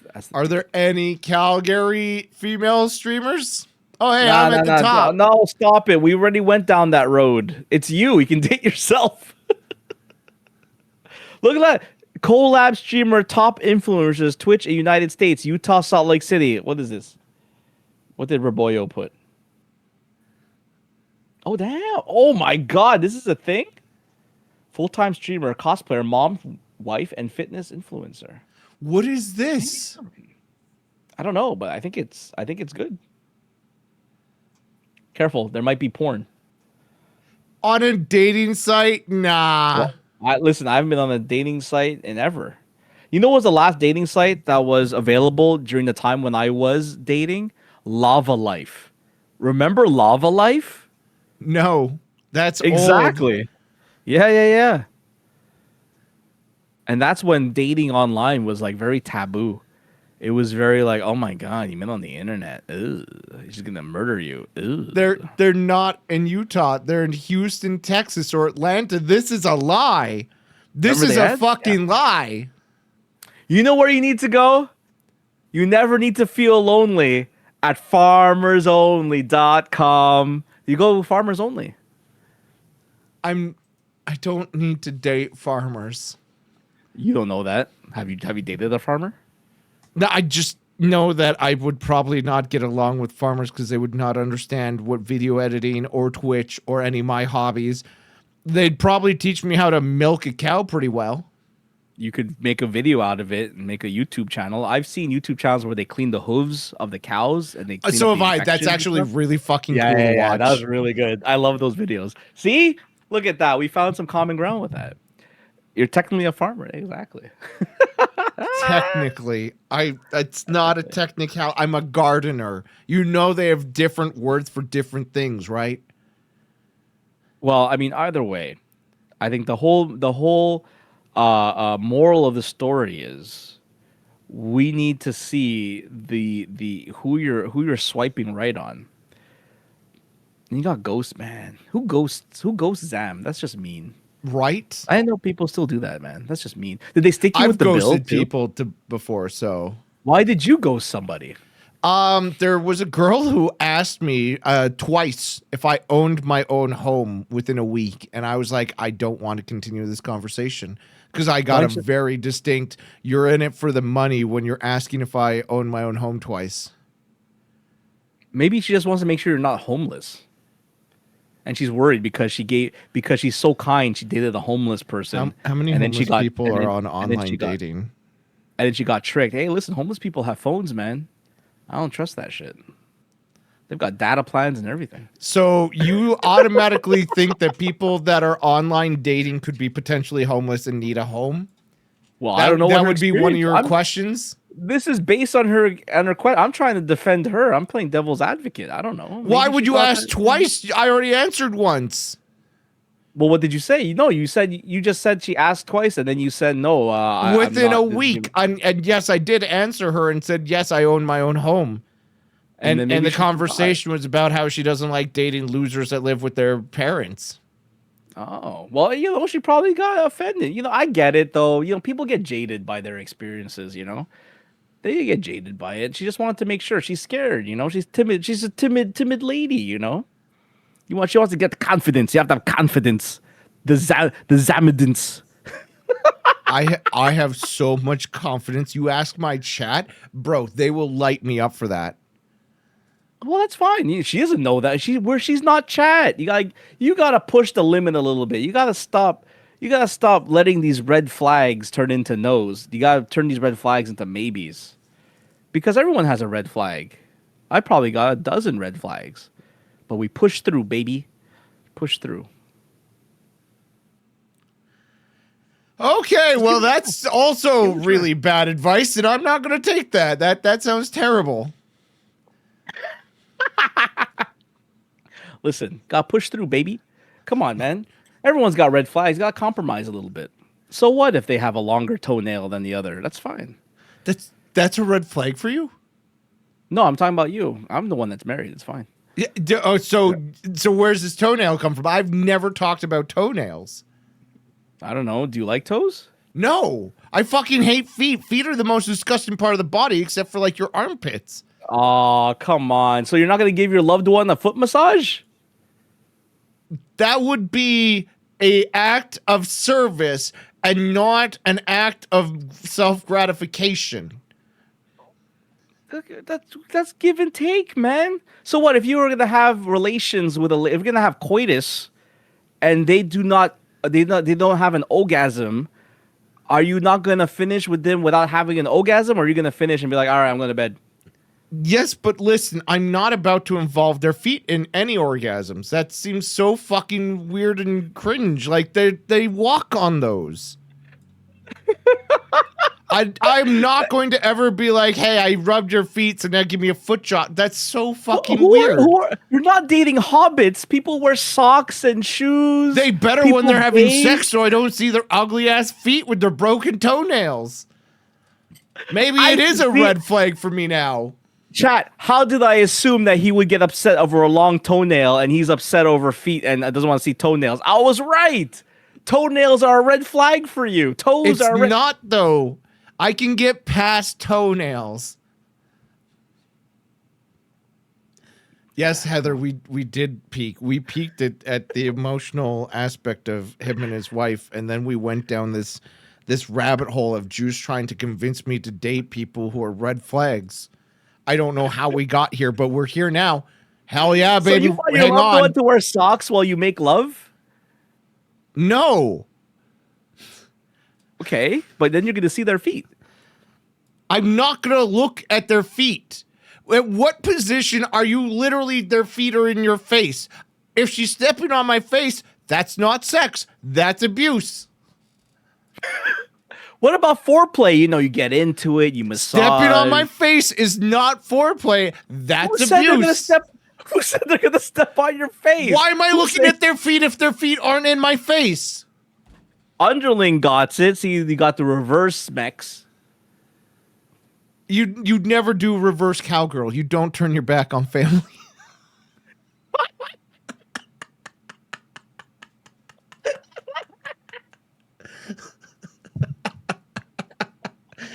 Come on, man. Come on, listen. See, I knew it. I knew it, man. See, like, this is a small. Okay. Let's just run it down real quick. Besides politics, what are big turnoffs for you? That's a tough one. Feet are a turnoff. How is feet gonna be a turnoff? Like, let's say everything gets along. Like, at what point of the interaction that you're gonna look at their feet and be like, no, like what?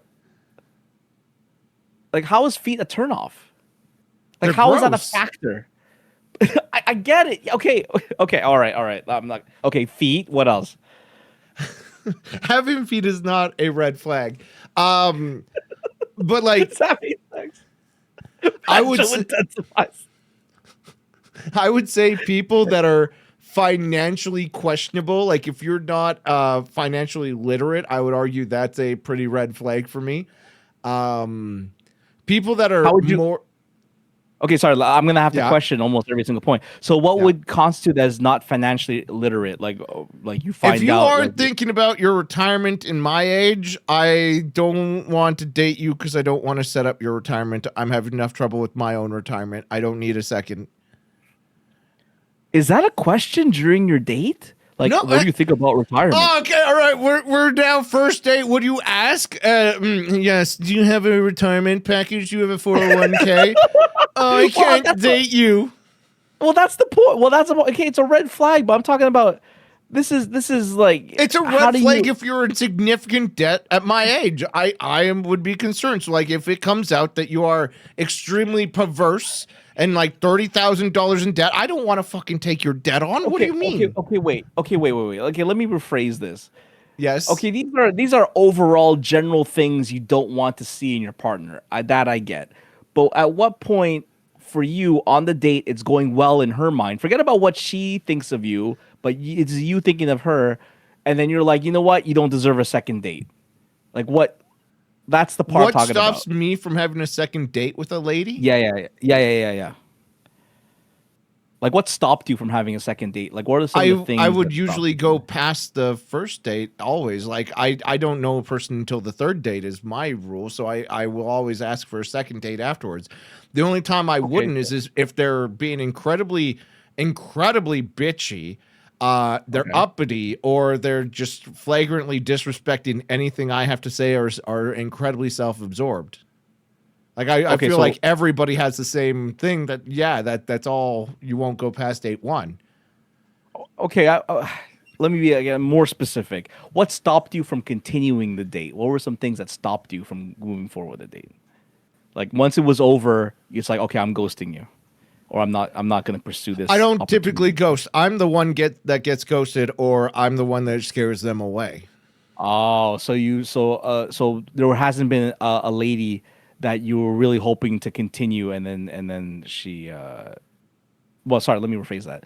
There was an opportunity where it could have went further. You were the one that stopped it because you were like, no, I'm not interested. Usually, yes. Usually.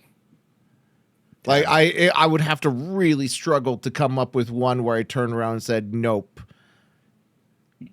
I have broken up with people, don't get me wrong, but that's past the dating perspective. Yeah. Yeah. No, that doesn't.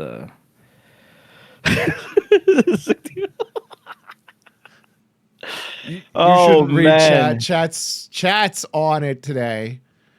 man. There was a hockey girl, and she was super excited about hockey. In fact, Mexico lady was really into hockey. I date a lot of Damn, hockey players. man. And that didn't work out. Well, I know about the Latino one, but what happened to the other hockey players? They ghosted you. Um, I don't know if she ghosted me, but I think at the end we ended up finding out that we were not a good match or something. I don't remember the ending of that one. Chat would know. I told them about the ending of that one How'd you find out you were in a good match?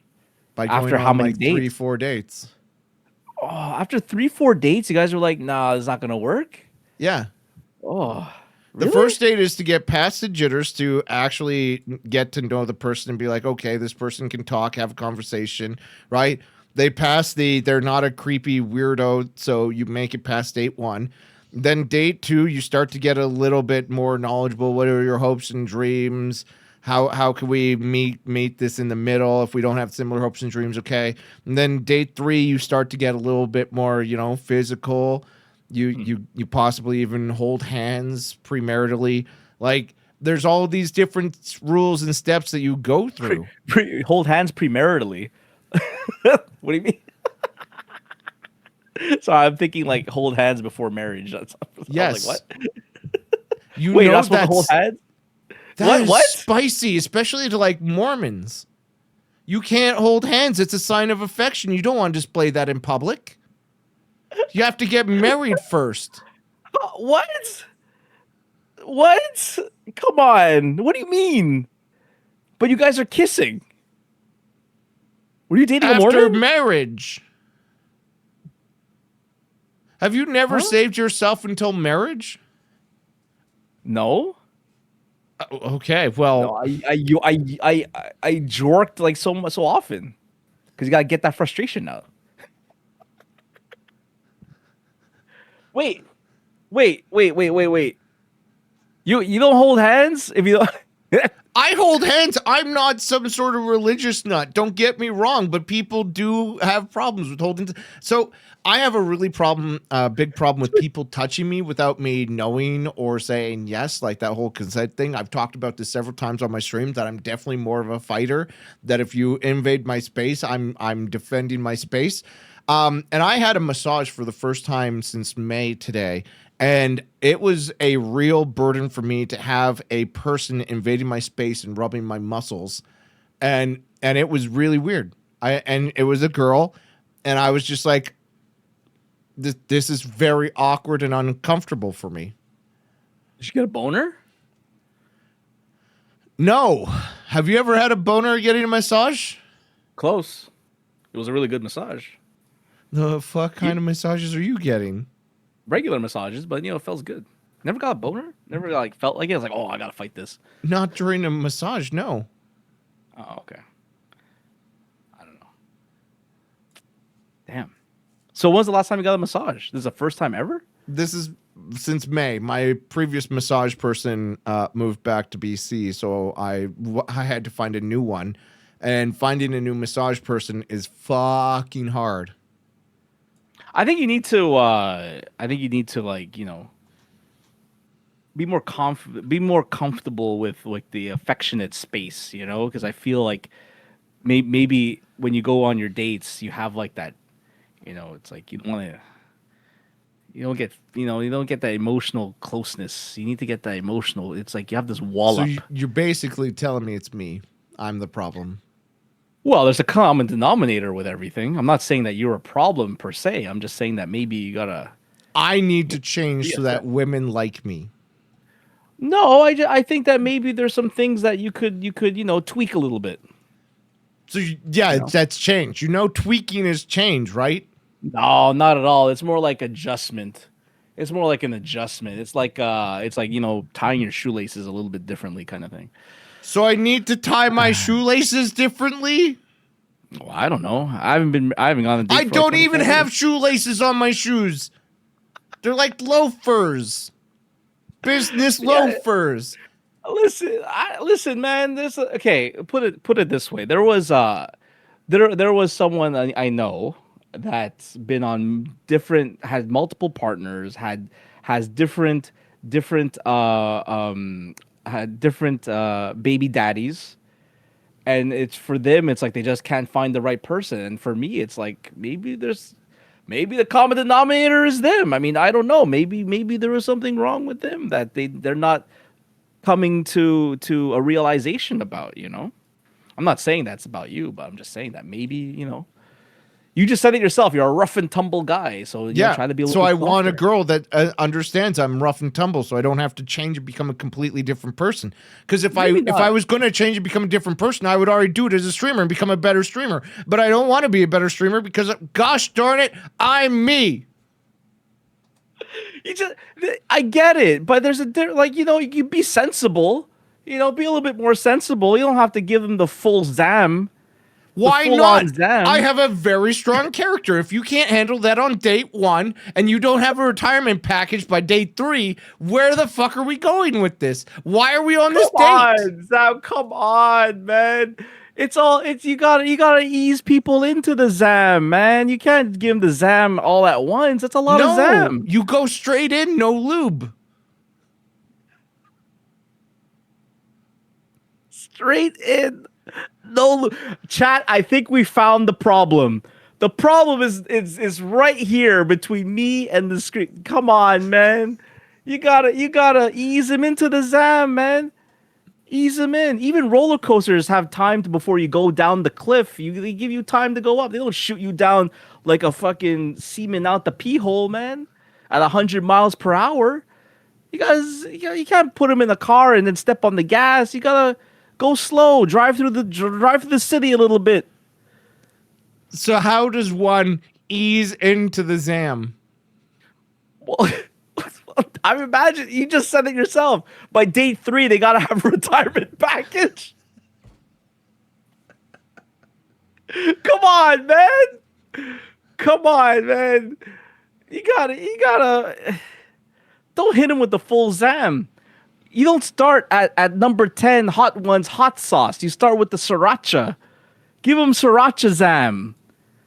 Sriracha Zam. Give him the sriracha Zam at first. They get a little bit taste of, a little taste of the Zam spice before you burn the tongue with the full on fucking one inch punch Zam. You know what I'm saying?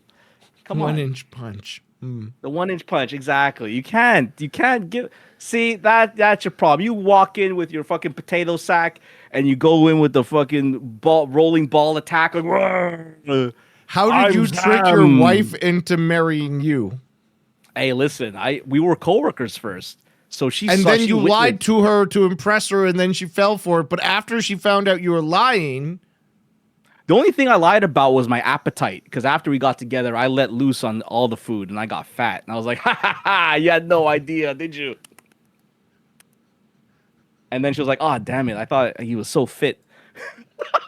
so you are telling me to lie to women to ease them into the Zam, but you were just like, No, man. I'm not saying lie to them. I'm saying ease up on it. Before you unveil the sex wall of the birds, you let them know, hey, by the way, there might be a sex wall behind that with the birds. You don't just say, hey, watch, look at this.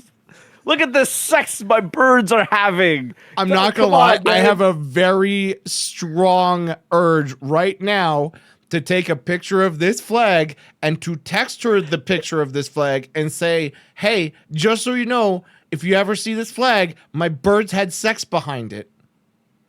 I feel like she would fucking love that. I feel like if you don't love that, you're not gonna like me. And that'll make it so much easier and quicker to date this lady. She'll ask immediately upon receiving this text message, this email. Listen, you never go full Zam, okay? You never go full Zam. Not at the first date, man. You don't go full Zam. You go half Zam at the most. And at the end, you give her the Shazam after. But don't give her the full Zam, man. You're going to scare her off. I don't think you're going to be scared off by knowing that my birds had sex behind a flag. I think that's Why is that charming. Why is that a topic anyway? You wouldn't talk about bird sex? So on the first date, so you're over dinner. Oh, this steak we is already amazing. had By the way, first my birds dates. have sex.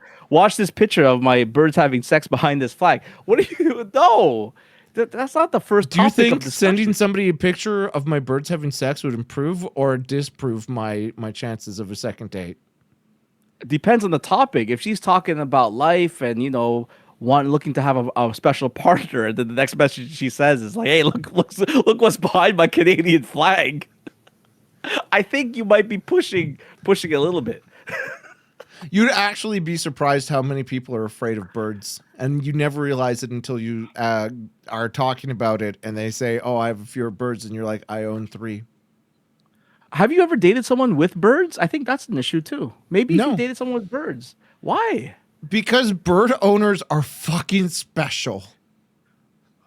You're a bird owner. I'm fucking special. I'm not excluding myself here. I know full on that I am special. I know I'm a weirdo. I have birds. Why am I not a normal person with a cat or a dog or a bunny or a reptile or fish? Why did I get birds? I don't know. Maybe date someone with a bird, man. I bet you'll find a lot of things in common. There's no birdownersdating.com. If there is, there shouldn't be. I'm just saying that maybe you should refine your search a little bit, and maybe they have a flag with bird sex a flag that's covering the bird sex as well. Okay, come on. And you guys are like, oh my god, we could put our flags together. The best thing ever. I don't want to date somebody who has a bird that has sex with my bird. That becomes a messy breakup. That would be a bit messy. That would be. But I bet you 100% there's gonna be some very attractive other bird owners that you can meet. Okay. I'm not talking about physically. I'm just talking about attractive in general. Okay, I will trust you, but I'm just going to date the way that I've been dating. I'm not going to take much of your advice for granted. I will probably send the bird sex flag. I'm not going to lie. I'm not going to use Grindr. I'm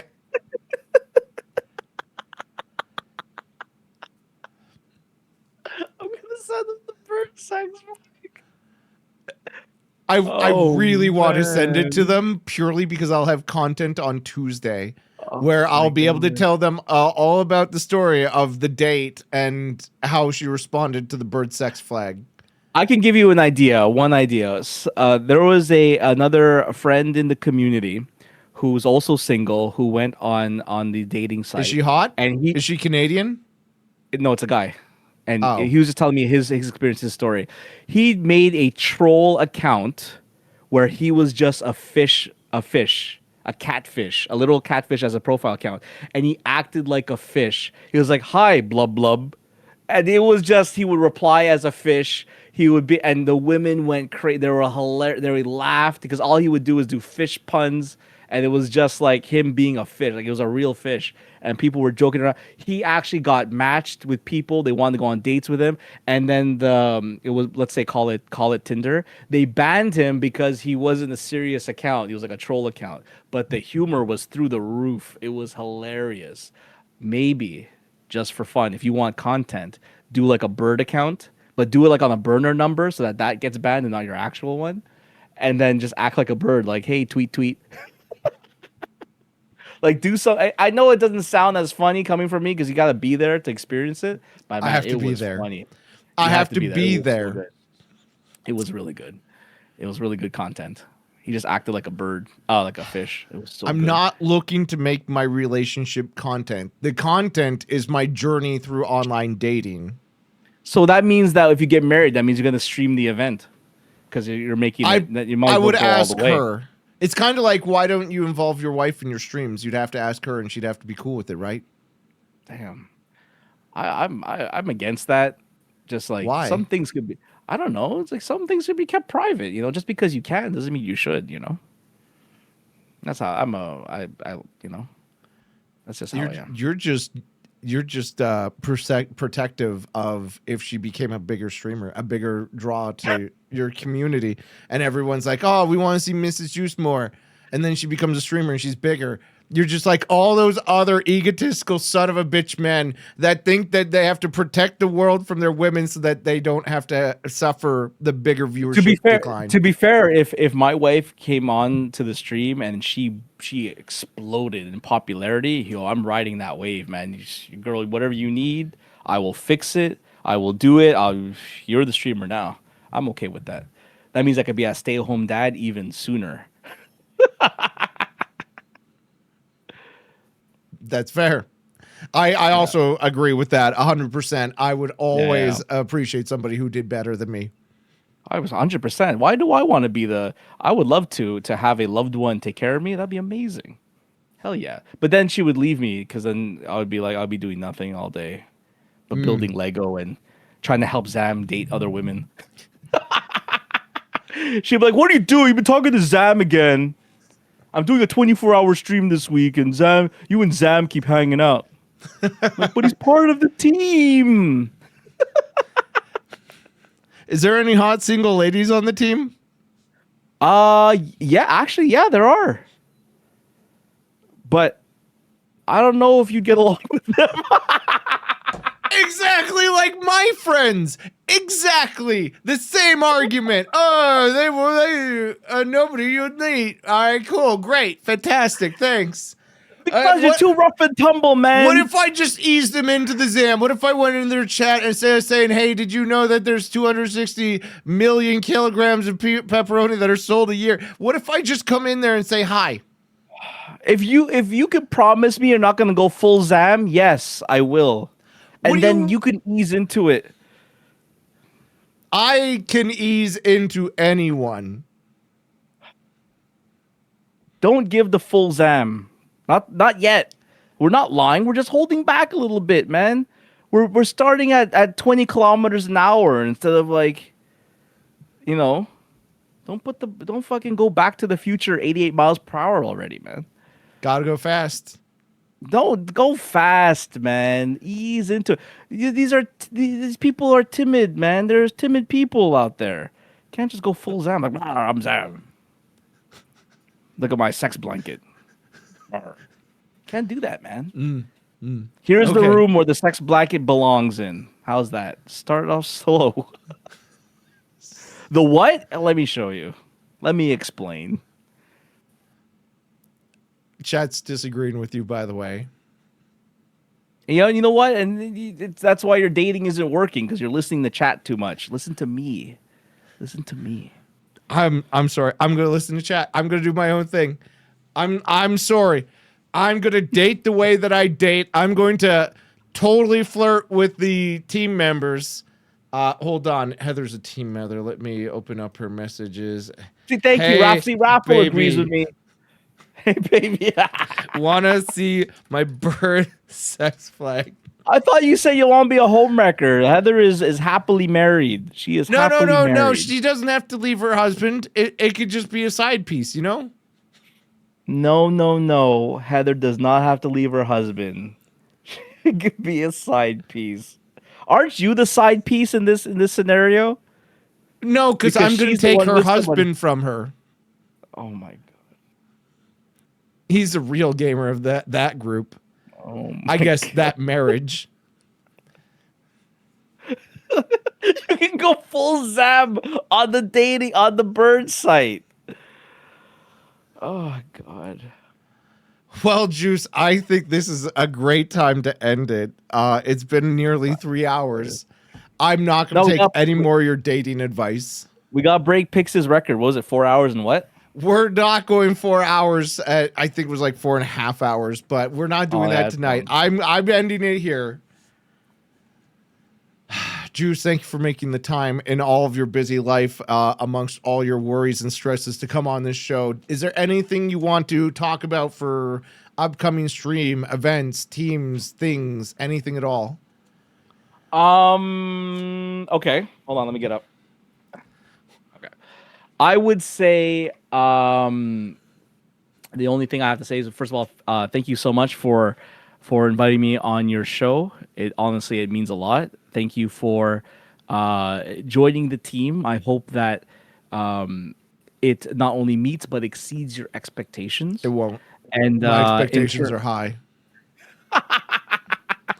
And in terms of my streams, I am doing a charity stream in December where I am raising money for ovarian cancer, because in honor of my wife, she's going through it as well. So I raise money for her, for the cause. And in that stream, we'll be doing some wrestling events. There's going to be some tarot reading by Black Sheep Meat, as well as some diamond painting, which is really good. And what else? I think that's pretty much it. But other than that, I just gotta say is, dating isn't about being perfect and having all the answers, or trying to be something you're not. It's about showing up as you, the real you, but just a little, not all at once. The one your friends already know is funny, smart, loyal, caring, and way more attractive than you. Than you give yourself credit for. The truth is, the right person isn't looking for flawless. They're looking for genuine. They're looking for someone who can make them laugh, someone who listens, someone who brings good energy into their life, and you already do all of that without even trying. So stop thinking about what if you're enough. Start thinking of, what if they're lucky to meet me? Because they are. What point have you ever thought that I give off that mojo of how I don't think I'm enough, or I think everybody's lucky to meet me. I'm the most confident, self-righteous man. I sit in this castle of lies that I feed myself, and I project my amazingness everywhere I go. Every room I enter, I'm the biggest man in the room, the biggest personality anyway. I think, you just said yourself, you feed yourself lies. So that means you're feeding your date lies. And they like it. Anyways, Juice, it was a pleasure having you. I'm so glad we got to talk. It feels a lot better getting to know you more, and not just in a chat message way. Yeah. Hold on, how can I share my screen? Can I share my screen? What are you wanting to share? Heather sent me a message. Is it the bird sex? Yeah. Yeah, it says, "Hey BB, want to see my bird sex flag?" Am I getting kicked off the team live on air? Hey, no, listen. Heather sent me that message, I guess, because she liked it. I don't even know what this GIF that she posted is. It's birds with arms and they're throwing them off the feeder. So I don't even get the bird sex part of this. Man, you gotta. I don't know, man. Anyways, Juice, thank you for being here. I'm going to hang up. I'm going to go tell some people what to do with their lives, and then I'm going to raid. Can we raid Heather? Heather's not on, is she? I don't know. Let's force her to be on. Heather, go on. Raid Heather. Heather is not on. Heather, gonna go on? But I will find somebody to raid. Maybe somebody from the team. I don't know. I don't want to pre-announce myself. Maybe next time. But Juice, thanks for being here. I loved it. I would love to have you back on at some point or be on your podcast as well. Yeah, we're gonna talk about some stuff. We're gonna talk about your dating again. I'll maybe we'll review a sex toy or two, and then we'll post it on YouTube, and then we'll get some comments from there. I'm glad. Hopefully from Heather. Okay. Well, thank you for being here, Juice. I'm gonna hang up now.